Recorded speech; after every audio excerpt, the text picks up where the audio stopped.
Video को like करें, हमारे चैनल को सब्सक्राइब कर बेल आइकन जरूर प्रेस करें।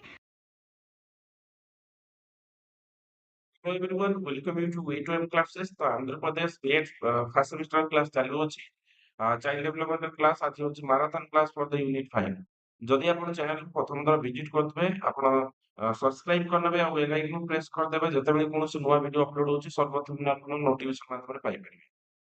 तो आजिकार जो क्लास होछि आपण 5 मिनिट कवर करा जिवो जोटा अछि इंडिविजुअल डिफरेंस एठी आपण कंटेंट देखि परिबे। तो प्रथम क्वेश्चन होछि 5 मिनिट रो explain the concept of individual difference. तो इंडिविजुअल डिफरेंस हमें कहा कहबा इंडिविजुअल डिफरेंस माने कौन? The concept of individual difference refers to the understanding that people vary from one to another in many psychological aspects such as intelligence, personality, interest, ability, value, behavior, etc. ତାମାନେ ଆମେ ଜାଣିଲେ ଯେ ଗୋଟେ ଲୋକ ଆଉ ଗୋଟେ ଲୋକଠାରୁ ଭିନ୍ନ କେତେବେଳେ ନା ଯେତେବେଳେ ତାର ଇଣ୍ଟେଲିଜେନ୍ସ ଲେଭେଲଟା ଭିନ୍ନ ଥାଏ, ପର୍ସନାଲିଟି ଭିନ୍ନ ଥାଏ, ଇଣ୍ଟରେଷ୍ଟ ଭିନ୍ନ ଥାଏ, ଏବିଲିଟି ଭିନ୍ନ ଥାଏ, ବିହେଭିୟର ଭ୍ୟାଲୁ ସବୁ ଡିଫରେଣ୍ଟ ଥାଏ। ତ ସେଇ ଦୃଷ୍ଟିରୁ ଆମେ କୁହନ୍ତି ସମସ୍ତେ ଅସମାନ। କେହି ସମାନ ଭଳିଆ ଏବିଲିଟି ନାହିଁ। ଯଦି ସମସ୍ତଙ୍କ ପାଖରେ ସମାନ ଏବିଲିଟି ଆସିବେ ତ ଡିଫରେନ୍ସ ରହିବନି। ତ ଏଇ ଯୋଉ କନସେପ୍ଟକୁ ଆମେ କହୁଛନ୍ତି କଣ ଇଣ୍ଡିଭିଜୁଆଲ ଡିଫରେନ୍ସ ଏଟା ମନେ ରଖନ୍ତୁ। This difference exists on multiple dimensions and can be influenced by the combination of genetic combination ରହୁଛି ସମସ୍ତ genetic factor same ରୁହେ environmental concept ବି ରହୁଛି cultural ବି ରହୁଛି social factor ବି ରହୁଛି ତ ଏଇ ସବୁ ଦୃଷ୍ଟିରୁ ଆମେ କହୁଛନ୍ତି individual difference. So individual difference are central and filled by psychology because they help to explain the uniqueness and each person and how they respond to their to life experience and challenges. ତ ତାଙ୍କ ଜୀବନରେ କଣ life experience ରହିଛି କଣ challenges ଏଇ ବିଷୟରେ ଆମେ ବୁଝିବା। ତ ପ୍ରଥମେ ଆମେ ଜାଣିବା କଣ କି କମ୍ପୋନେଣ୍ଟ ଅଫ ଇଣ୍ଡିଭିଜୁଆଲ ଡିଫରେନ୍ସ ର କଣ କି କମ୍ପୋନେଣ୍ଟ ଅଛି। ଫାର୍ଷ୍ଟ ହଉଛି ସାଇକୋଲୋଜିକାଲ ଟ୍ରେଟ୍। ତ ସାଇକୋଲୋଜିକାଲି ଦୃଷ୍ଟିରୁ କିଏ ଅତ୍ୟଧିକ ରାଗି କିଏ ଅତ୍ୟଧିକ ଶାନ୍ତ ତ ଏଇ ଦୃଷ୍ଟିରୁ ଆମେ ଜାଣୁଛନ୍ତି କଣ ନା ସେମାନେ ଇମୋସନାଲି ଫ୍ୟାକ୍ଟର ହଉ ଏଇ ସବୁ ଦୃଷ୍ଟିରୁ ଆମେ ଜାଣିଛନ୍ତି ଇଣ୍ଡିଭିଜୁଆଲ ଡିଫରେନ୍ସ।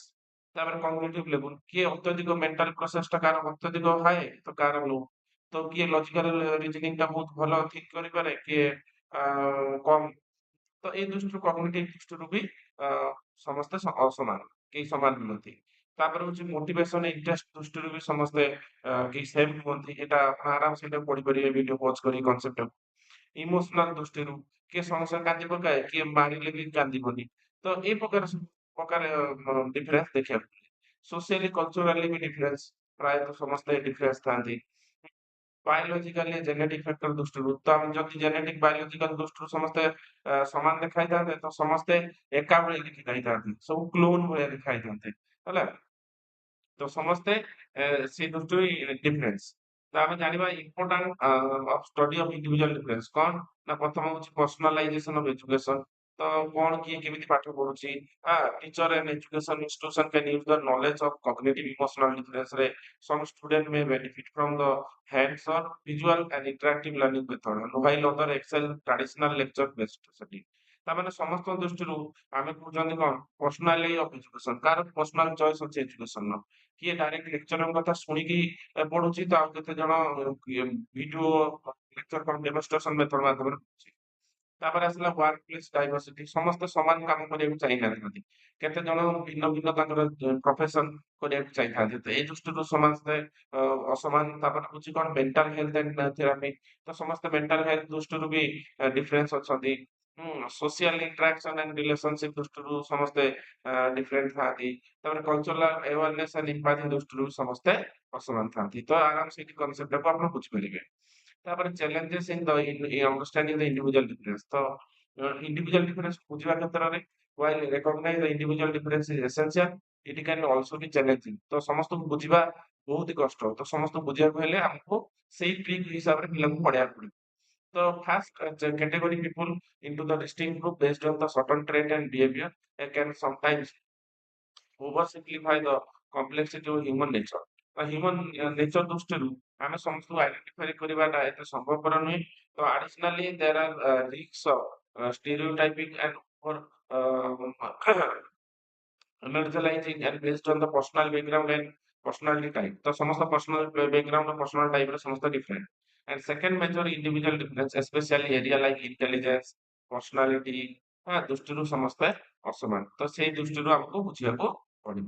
ତ ଆଶା କରୁଛି କନସେପ୍ଟଟା ବୁଝିପାରୁଥିବେ। ଏଠି ଆପଣଙ୍କର କନକ୍ଲୁଜନ ରହିଛି। ଆରାମସେ କନସେପ୍ଟ ଭିଡିଓ ପଜ କରିକି କନସେପ୍ଟ କ୍ଲିୟର ହେଇଯିବେ, ନହେଲେ ଆପଣଙ୍କର କନକ୍ଲୁଜନ ନିଜେ ଡିଜାଇନ କରିବାକୁ ଚେଷ୍ଟା କରିବେ। ତାପରେ ଆମେ ଜାଣିବା right about the different type individual difference. ତ ଡିଫରେଣ୍ଟ ଟାଇପ ଇଣ୍ଡିଭିଜୁଆଲ ଡିଫରେନ୍ସ କଣ ଅଛି ଆପଣ ଏଇ କ୍ୱେଶ୍ଚନରେ ଜାଣିପାରିବେ। ତ ଇଣ୍ଡିଭିଜୁଆଲ ଡିଫରେନ୍ସ କଣ ଅଲରେଡି ମୁଁ କହିସାରିଛି, ଏଠି ଅଛି ଆପଣ ଆରାମସେ ଭିଡିଓଟାକୁ ପଢିପାରିବେ, ପିଡିଏଫ ଟାକୁ ପଢିପାରିବେ। ତାପରେ ଆମେ ଜାଣିବା କଗ୍ନିଟିଭ ଡିଫରେନ୍ସ। ସମସ୍ତେ ମେଣ୍ଟାଲ ଫ୍ୟାକ୍ଟରରୁ ସମସ୍ତେ ଡିଫରେଣ୍ଟ ଥାନ୍ତି, ମେଣ୍ଟାଲି ସମସ୍ତେ ଡିଫରେଣ୍ଟ ଥାନ୍ତି। ତ ମାନେ ଆପଣ ଯେତେବେଳେ କ୍ଲାସରେ ପଢଉଥିବେ ପିଲାମାନଙ୍କୁ ତ ମେଣ୍ଟାଲି କିଏ ହାଇ ଆଇକ୍ୟୁ ପିଲା ଥାନ୍ତି, କିଏ ଲୋ ଆଇକ୍ୟୁ ପିଲା ଥାନ୍ତି। ଯେମିତିକି ମେଣ୍ଟାଲ ଫ୍ୟାକ୍ଟର ଯାଉଛି କଣ ଇଣ୍ଟେଲିଜେନ୍ସ ଯାଉଛି, ମେମୋରି, କାହାର ମେମୋରି ପାୱାର ଅଧିକ ତ କାହାର କମ, ଆଟେନସନ, କିଏ ଭଲ ଆଟେନସନ ଦେଇକି ପଢି ପାରୁଛି ତ କିଏ ଆଟେନସନ ଦେଇକି ପଢି ପାରୁନି। ପ୍ରୋବ୍ଲେମ ସଲଭିଂ ସ୍କିଲ, କିଏ କେତେ ଶୀଘ୍ର ମ୍ୟାଥମେଟିକାଲ ପ୍ରୋବ୍ଲେମ ଟା ସଲ୍ଭ କରିପାରୁଛି ତ ଆଉ କିଏ ଡେରି କରୁଛି। ତ ଏଇଗୁଡା ହଉଛି ମେଣ୍ଟାଲ କଗ୍ନିଟିଭ ଡିଫରେନ୍ସ ବା କଗ୍ନିଟିଭ ଫ୍ୟାକ୍ଟର। ଏଇଗୁଡା ହଉଛି ଆପଣଙ୍କର କଣ ଫ୍ୟାକ୍ଟର୍ସ ଗୁଡାକ। ତ ଆରାମସେ ଆପଣ ଏଇଟା ଗୋଟେ ଟାଇପ ବୋଲି ଆମେ କହୁଛନ୍ତି, ଏଇଟା ଗୋଟେ ଇଣ୍ଡିଭିଜୁଆଲ ଟାଇପ। ତ ସମସ୍ତଙ୍କର କଗ୍ନିଟିଭ ଡିଫରେନ୍ସ ଟା ଏକ୍ଜିଷ୍ଟ କରେ, ଆଉ ସମସ୍ତଙ୍କର ଡିଫରେନ୍ସ ଥାଏ। ତାପରେ ହେଲା ପର୍ସନାଲିଟି ଡିଫରେନ୍ସ। ସମସ୍ତ ପର୍ସନାଲିଟି କିଏ କଣ କେମିତି ଚୁଜ କରିପାରୁଛି, ଯେମିତି କି ଓପନନେସ ଟୁ ଏକ୍ସପିରିଏନ୍ସ। ତ ସମସ୍ତେ କେହି ଆଇଡିଆ ଟାକୁ ସବୁବେଳେ କଣ କରେ ଓପନ କରେ, ଥିଙ୍କିଂ ଟାକୁ ସମସ୍ତଙ୍କୁ ଜଣାଏ। ତ ଆଉ କେତେ ଜଣ ଜଣାନ୍ତିନି। ତାପରେ କନସାଇନ୍ ବା ଆମେ କହୁଛନ୍ତି କଣ୍ଟିନ୍ୟୁଅସନେସ୍ ବା କନସାଇନ୍ଟିଅସନେସ୍। ହଁ, ତ ଏଟା କଣ the degree to which the person is organized and responsible or and dependable. ତାମାନେ କିଛି ଜଣ ଥାନ୍ତି କଣ ନା ସୋସିଆଲ ଫ୍ୟାକ୍ଟର ଅନୁସାରେ ପର୍ସନାଲ ଦୃଷ୍ଟିରୁ ସମସ୍ତେ ଡିପେଣ୍ଡେଣ୍ଟ ଥାନ୍ତି। ତ ଏଇ ଗୋଟେ ଫ୍ୟାକ୍ଟର କହୁଛି। ତାପରେ ଏକ୍ସଟ୍ରା ଭର୍ଜନ କଣ ନା ଏ ମେଜର ଅଫ ସୋସିଆବିଲିଟି, ଏନ୍ଥୁସିଆଜିଜମ ଆଣ୍ଡ ଆସର୍ଟିଭନେସ୍। ତ ଏ ଦୃଷ୍ଟିରୁ ସମସ୍ତେ ଏଇଭଳିଆ ଥାନ୍ତି କଣ ଏକ୍ସଟ୍ରା ଭର୍ଜନ। ମାନେ କଣ କେତେ ଜଣ ସୋସାଇଟି ଭିତରେ ଥିବେ, କେତେ ଜଣ କିଛି ନୂଆ କରିକି ଦେଖିବାର ଉଦ୍ଦୀପନା ଥିବ, କେତେ ଜଣ କିଛି ଜିନିଷକୁ ଇଭାଲୁଏଟ କରି ସବୁବେଳେ ସଲ୍ଭ କରିବାକୁ ଚେଷ୍ଟା କରନ୍ତି। ତ ଏଇ ପ୍ରକାର ସବୁ ଫ୍ୟାକ୍ଟର ଥାଏ। ତାପରେ ଏଗ୍ରେବିଲନେସ୍ ନା କଣ the level of compensation, cooperation, trust of a person shows that towards the other। ତାମାନେ ଏଇ ଦୃଷ୍ଟିରୁ ସମସ୍ତେ ଅଲଗା ଥାନ୍ତି, ଯେ କିଏ କାହା ଉପରେ କୋଅପରେସନ କରିପାରେ ନ କରିପାରେ, କିଏ କାହା ଉପରେ ଭରସା କରିପାରେ ନ କରିପାରିବେ, ଏ ଦୃଷ୍ଟିରୁ ଅଲଗା ଥାନ୍ତି ସମସ୍ତେ। ତାପରେ ଆସିଲେ କଣ ନ୍ୟୁରୋଟିଜିମ, କଣ ନା ଟେଣ୍ଡେନ୍ସି ଟୁ ଏକ୍ସପିରିଏନ୍ସ ଇମୋସନାଲ ଇନଷ୍ଟେବିଲିଟି। ତ ସମସ୍ତେ ପ୍ରାୟତଃ କିଛି ଜଣ ଥାନ୍ତି ଇମୋସନାଲି ଇନଷ୍ଟେବିଲିଟି, ଏନଜାଇଟି ଥିବ, ଆଉ ମୁଡ ସୁଇଙ୍ଗ ହଉଥିବ ସବୁବେଳେ। ତ ଏଇ ପ୍ରକାର ଆକ୍ଟିଭିଟି ବି ଦେଖିବାକୁ ମିଳେ। ତାପରେ ଇଣ୍ଟ୍ରୋଭର୍ଜନ ଭର୍ସେସ ଏକ୍ସଟ୍ରାଭର୍ଜନ। କଣ ନା people different significantly than the preference for the social interaction. Extrovert means typically the seek out the social situation and feeling energized by other. And while introversion tends to feel more comfortable in solitary setting and may become the drained by excessive socialization। ତାମାନେ କିଛି ଜଣ ଥାନ୍ତି ଇଣ୍ଟ୍ରୋଭର୍ଜନ ମାନେ ଏକୁଟିଆ ରହିବାକୁ ପସନ୍ଦ କରନ୍ତି, କେତେ ଜଣ ଏକ୍ସଟ୍ରାଭର୍ଜନ ମାନେ ସମସ୍ତଙ୍କୁ ନେଇକି ରହିବାକୁ ପସନ୍ଦ କରନ୍ତି। ତ ଏଇ ପ୍ରକାର ଫ୍ୟାକ୍ଟର ଦେଖାଯାଇଥାଏ। ଇମୋସନାଲି ଷ୍ଟେବିଲିଟି ଭର୍ସେସ ନ୍ୟୁରୋଟିଜିମ କଣ ନା some individual have higher level of emotional stability are characterized by the calmness and resilience, and other may experience more emotional influence, stress, and often linked with the higher neuroticism। ତାମାନେ କେତେ ଜଣ ଥାନ୍ତି କଣ stress ନେବାକୁ ପସନ୍ଦ କରନ୍ତି, କେତେ ଜଣ ପସନ୍ଦ କରନ୍ତିନି, କେତେ ଜଣ କାମ ରହିବାକୁ ପସନ୍ଦ କରନ୍ତି। ତ ଏଇ ପ୍ରକାର ଫ୍ୟାକ୍ଟର ବି ଦେଖାଯାଇଥାଏ। ତାପରେ ଆମେ ଜାଣିବା ମଦର କଣ ଇଣ୍ଡିଭିଜୁଆଲ ଡିଫରେନ୍ସ ନା ଇମୋସନାଲି ସମସ୍ତେ ଡିଫରେନ୍ସ ଥାନ୍ତି। ସମସ୍ତ ଇମୋସନ ସମାନ ନୁହେଁ। କି ଇମୋସନାଲି ଇଣ୍ଟେନ୍ସିଟି ଥାଏ, ଯେମିତି ସମସ୍ତେ ଖୁସି ହେଇଯିବା, ସମସ୍ତେ ଦୁଃଖ ହେଇଯିବେ ବି ଥାନ୍ତି। କି ସିଚୁଏସନାଲି ସେଗୁଡାକ ଏକ୍ସପ୍ରେସ କରେ ନାହିଁ। ଇମୋସନାଲି ରେଗୁଲେସନ, କେତେ ଜଣ ଇମୋସନାଲି ରେଗୁଲେସନ କରି ଶିଖିଛନ୍ତି, କେତେ ଜଣ କରି ଶିଖିନାହାନ୍ତି। ତ ଏଇ ଦୃଷ୍ଟିରୁ ସେମାନେ ଡିଫରେନ୍ସ ଥାନ୍ତି। ଇମ୍ପାଥି ଆଣ୍ଡ ଇମୋସନାଲ ସେନ୍ସିଟିଭିଟି, କେତେ ଜଣ ଇମ୍ପାଥି ଥାନ୍ତି, ସମସ୍ତେ ସମସ୍ତଙ୍କୁ ସହାନୁଭୂତି ଦେଖେଇବାକୁ ଚେଷ୍ଟା କରନ୍ତି। କେତେ ଜଣ ଇମୋସନାଲି ସେନ୍ସିଟିଭ ଥାନ୍ତି, ସମସ୍ତେ କାନ୍ଦି ପକେଇବେ କୌଣସି ଦୁଃଖ ଖବର ଶୁଣିକି, ଏ ପ୍ରକାର ଦେଖାଯାଏ। ତାପରେ ମୋରାଲି ବି ଡିଫରେଣ୍ଟ ଟାଇପ ର ଇଣ୍ଡିଭିଜୁଆଲ ଡିଫରେନ୍ସ ଦୃଷ୍ଟିରୁ ମୋରାଲି ବା ମୋଟିଭେସନ ଦୃଷ୍ଟିରୁ ସମସ୍ତେ ଅଲଗା ଥାନ୍ତି। ଯେମିତିକି ଏକ୍ସଟ୍ରିନସିକ ଇଣ୍ଟ୍ରିନସିକ ମୋଟିଭେସନ। ଯେମିତି ଇଣ୍ଟ୍ରିନସିକ ଏକ୍ସଟ୍ରିନସିକ ମାନେ କଣ ଜଣଙ୍କୁ ଆମେ ଚକୋଲେଟ ଦେଇକି କହୁଛନ୍ତି ପାଠ ପଢ, ସେ ପାଠ ପଢିଲା, ସେ ଚକୋଲେଟ ଖାଏ, ସେଟା ଏକ୍ସଟ୍ରିନସିକ ମୋଟିଭେସନ। ଆଉ କେତେ ଜଣ ନିଜ ମନରୁ ପାଠ ପଢୁଛନ୍ତି, ହଁ ପରୀକ୍ଷା ଅଛି ପାଠ ପଢିବି, ତ ଏଟା ହଉଛି ଇଣ୍ଟ୍ରିନସିକ ମୋଟିଭେସନ। ତାମାନେ ଏଇ ମୋଟିଭେସନ ସମସ୍ତଙ୍କ ଡିଫରେଣ୍ଟ ଅଛି, ତ ସେଇଥିପାଇଁ ସମସ୍ତେ ଇଣ୍ଡିଭିଜୁଆଲି ଡିଫରେଣ୍ଟ। achievement motivation କେତେ ଜଣ achievement ପାଇଁ ପାଠ ପଢନ୍ତି।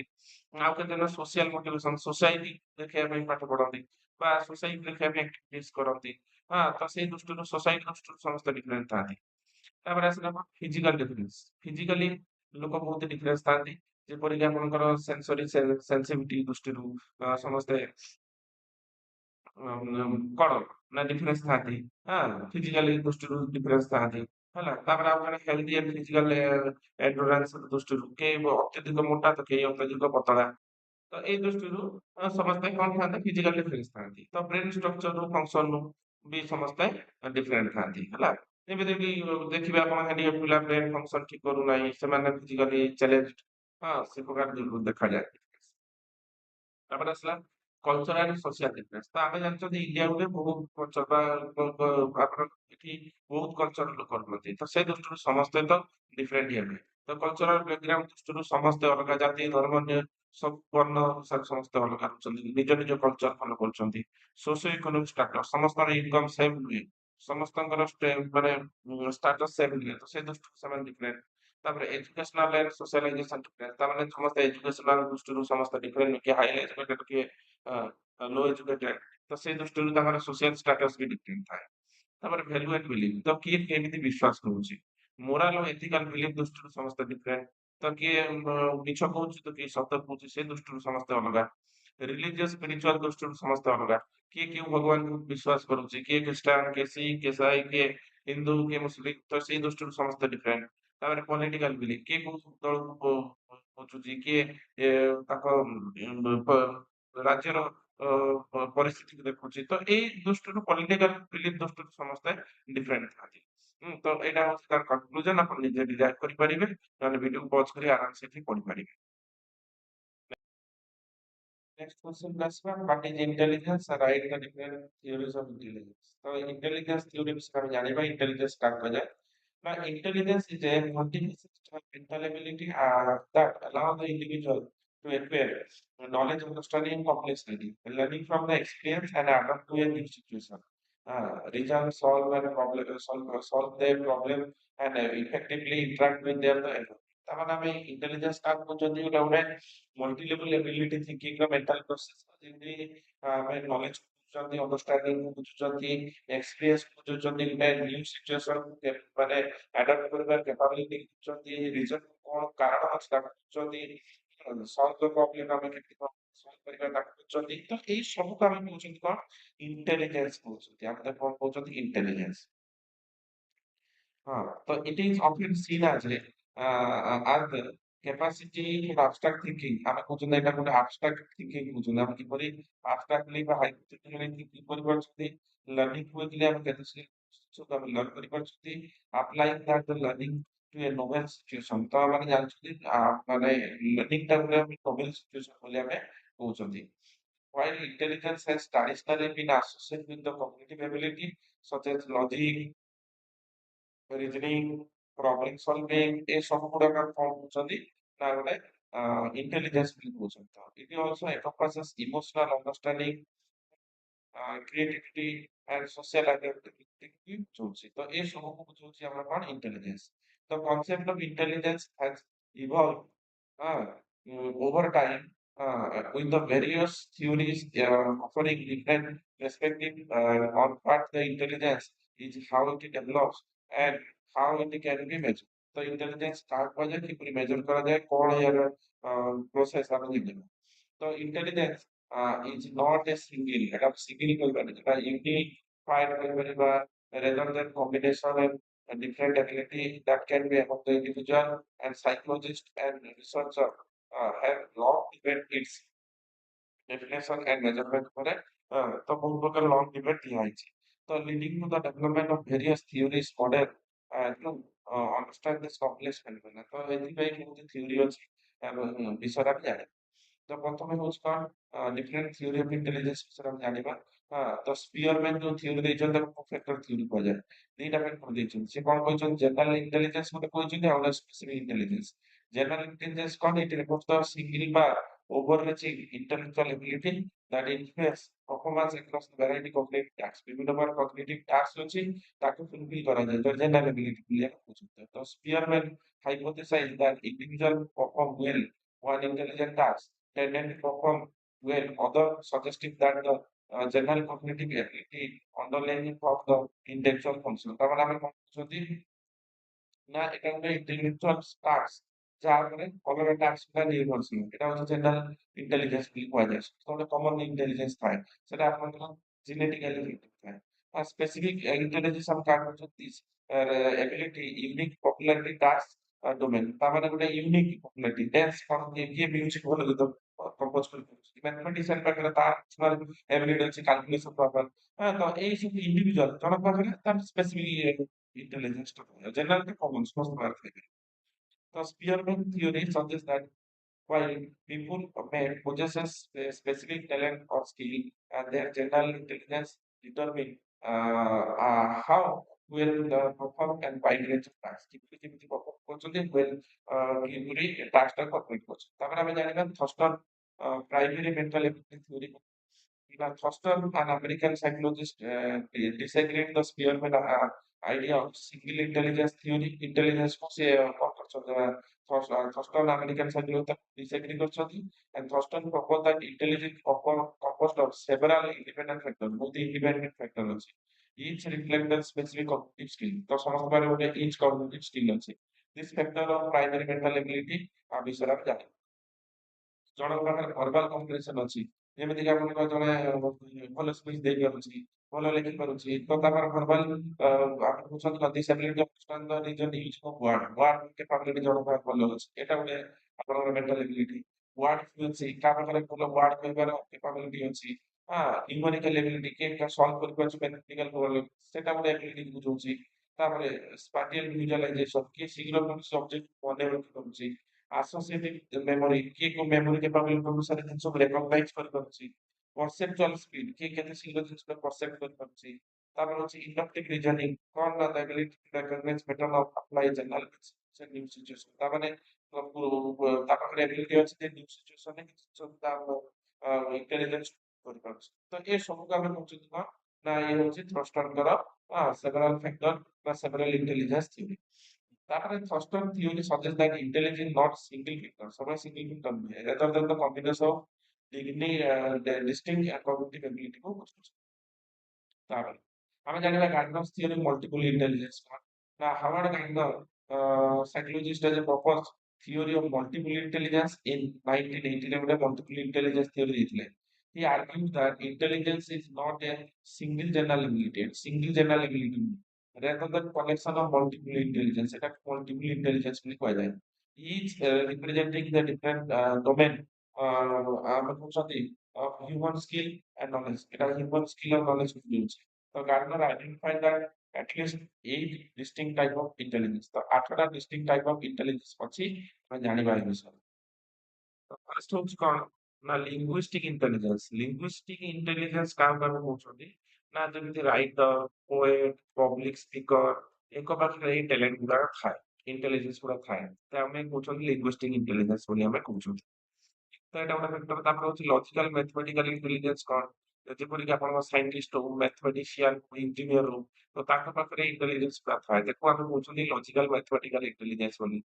ତାପରେ ସ୍ପାଟିଆଲ ଇଣ୍ଟେଲିଜେନ୍ସ କଣ ନା ଆପଣଙ୍କର ଯେମିତି ଗୋଟେ ମାଇଣ୍ଡରେ ଗୋଟେ ଦେଖିଛନ୍ତି ଗୋଟେ ଜିନିଷ ମ୍ୟାନିପୁଲେଟ କରିପାରୁଛନ୍ତି ଯେମିତି କି ଆପଣଙ୍କର ଆର୍କିଟେକ୍ଚର ଭଲ ମାନେ ଘରର ଡିଜାଇନ ବନେଇ ପାରିବ ଆର୍ଟିଷ୍ଟ ବା ପାଇଲଟ ତ ତାଙ୍କ ପାଖରେ ଏଇ ସ୍ପାଟିଆଲ ଇଣ୍ଟେଲିଜେନ୍ସ ମାନେ ଗୋଟେ ଜାଗାକୁ ସେ ପିକ୍ଚରାଇଜ ମାଧ୍ୟମରେ ମନେ ରଖିଥିବେ ସେଟା କହୁଛନ୍ତି ସ୍ପାଟିଆଲ ଇଣ୍ଟେଲିଜେନ୍ସ।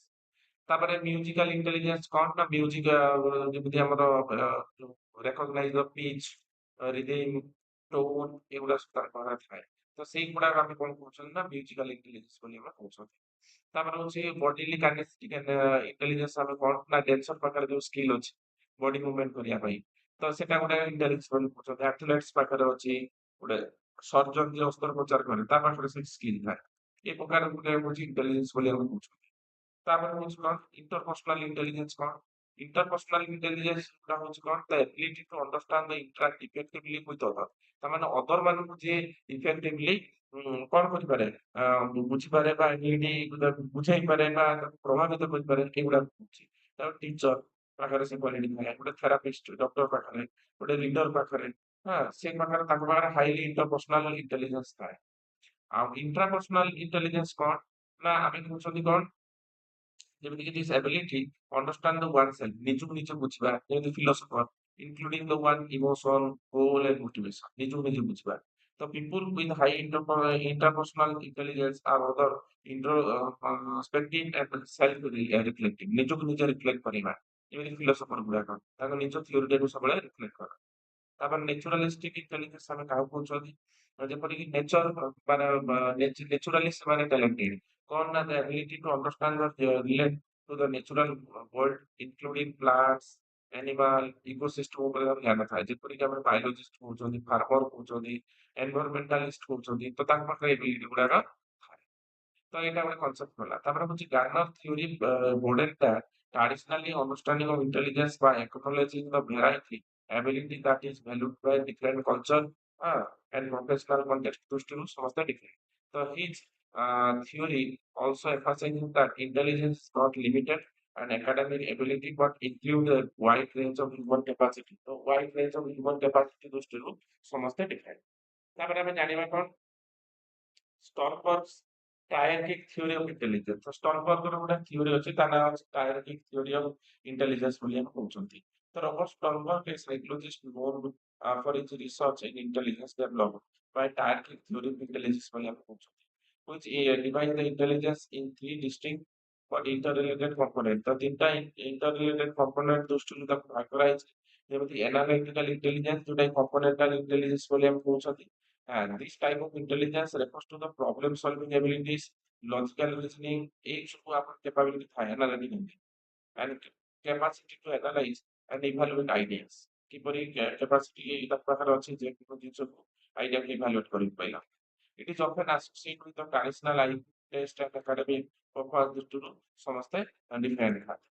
ତାପରେ ଆସିଲା କ୍ରିଏଟିଭ ଇଣ୍ଟେଲିଜେନ୍ସ କଣ ନା ଏକ୍ସପେରିମେଣ୍ଟାଲ ଇଣ୍ଟେଲିଜେନ୍ସ, ନୂଆ କରିକି ଦେଖିବାର, new ideas adopt to existing knowledge and new context, ନୂଆ context ଦେଖିବାର, ତ ତା ଦ୍ୱାରା capability।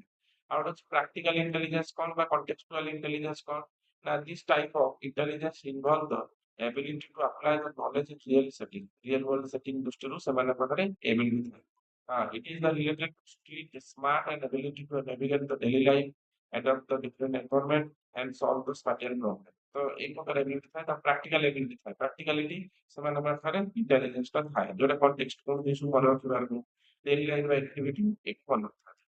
ତ Sternberg theory emphasizes that intelligence is not just about the academic achievement or abstract thinking, but also involve the practical application knowledge and day life। ତ everyday life practical ଜିନିଷ ଗୁଡାକ ତାଙ୍କ ପାଖରେ ଥାଏ, ଯେପରିକି ଆପଣଙ୍କର analytical creativity practical intelligence। ତାପରେ ଆମେ ଜାଣିବା କ୍ୟାଟଲ ଫନ୍ ମୋର ଗୋଟେ ଥିଓରି ଅଛି, ଆମେ ଜାଣିବା କ୍ୟାଟଲ ଫନ୍ କ୍ୟାରଲ ଆମେ କହୁଛନ୍ତି। ତ theory is comprehensive model of intelligence କୁହାଯାଉଛି, ଗୋଟେ କମ୍ପ୍ରେହେନ୍ସିଭ ମଡେଲ ଅଫ ଇଣ୍ଟେଲିଜେନ୍ସ କୁହାଯାଉଛି।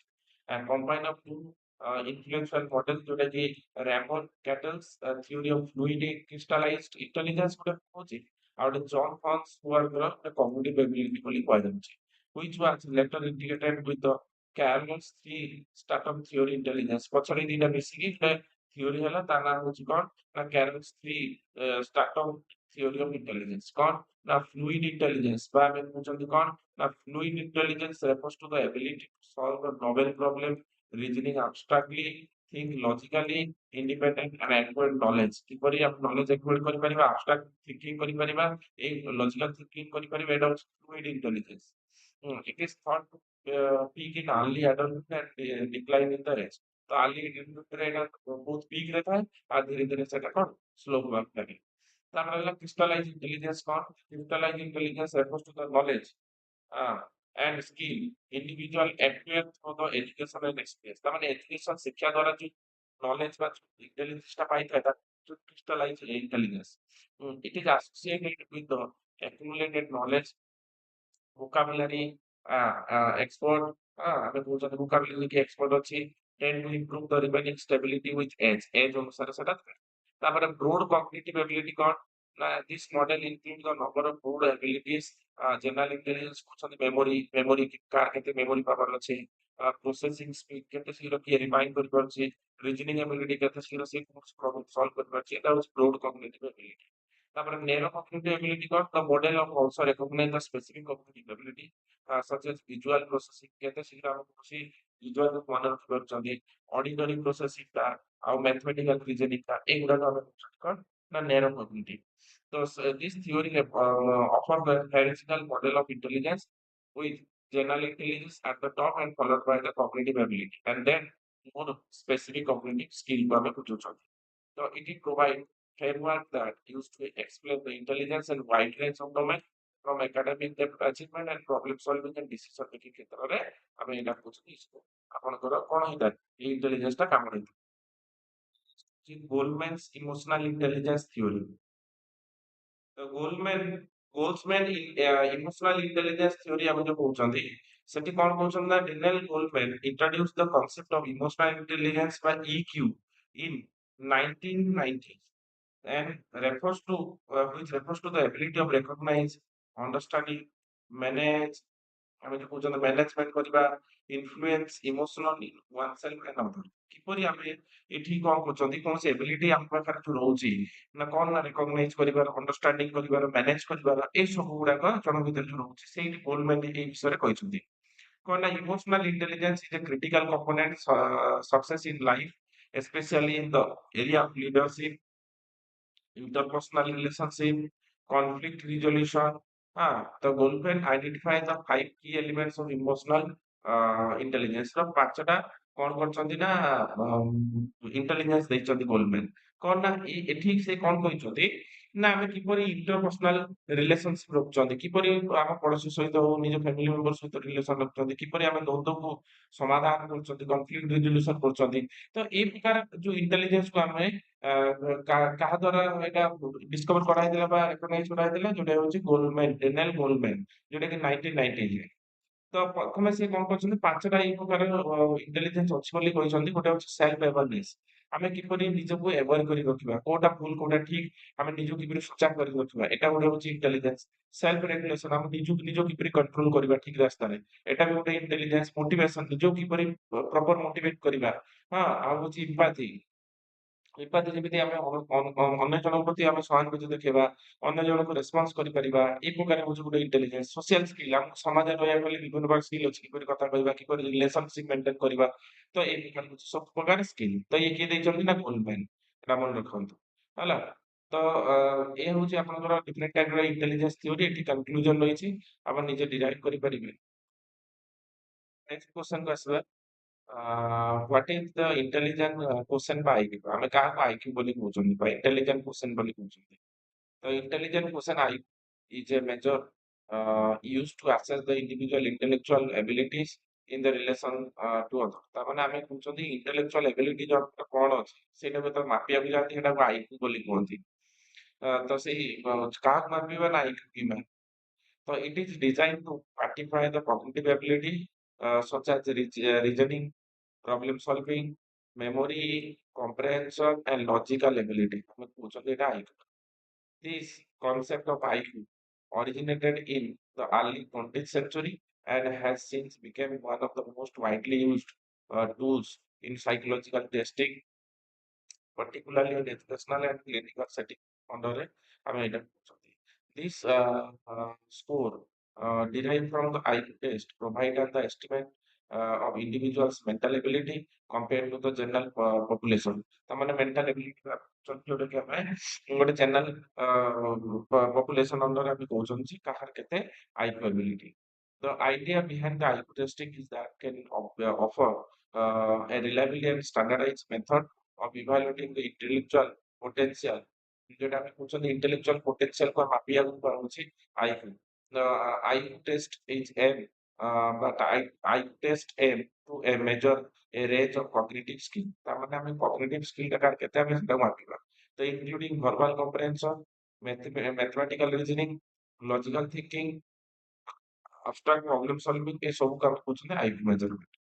The score that a person receives on the IQ test is typically scaled so that the average IQ score is population is set to the 100 ଆମେ କହୁଛନ୍ତି IQ test କୁ ଆମେ ଯେତେବେଳେ measure କରୁଛନ୍ତି 100 ରୁ with the most individual scoring between 58 ବା ଆମେ କହୁଛନ୍ତି 115 115 ବୋଲି କହୁଛନ୍ତି କାହାର କେତେ IQ ରହୁଛି ସେଇଟାକୁ ଆମେ ମାପିକି କହୁଛନ୍ତି ତ with the score further away from this range representing the higher or lower cognitive ability କୁ କହୁଛନ୍ତି ତ କାହାର higher cognitive ability ଅଛି ଯାହାର ଆଇକ୍ୟୁ ଅଧିକ ଆଉ ଲୋୟର ଯାହାର ଆଇକ୍ୟୁ କମ୍ ତ history and development of IQ ତ ଆମେ କୋଉଠୁ ଆଇକ୍ୟୁ କିପରି ଡେଭଲପ କରାଯାଇଛି ସେ ବିଷୟରେ ଜାଣିବା the concept of IQ began in the late of 19th century and when the French psychologist Alfred Binet was commissioned by the French government and to develop the method of identify the children who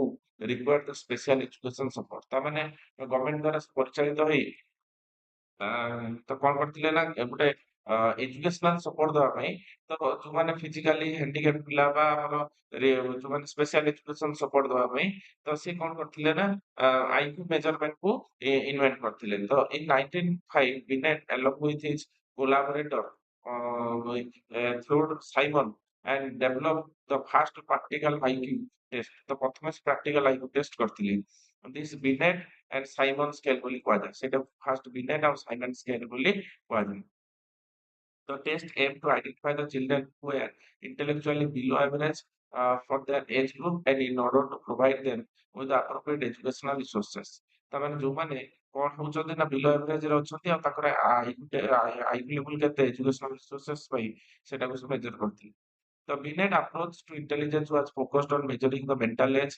The mental age, monitor kete age ରହିଛି ସେ ଅନୁସାରେ mental age ମାପିବା and that the age which a person typically demonstrate the particular level of cognitive ability.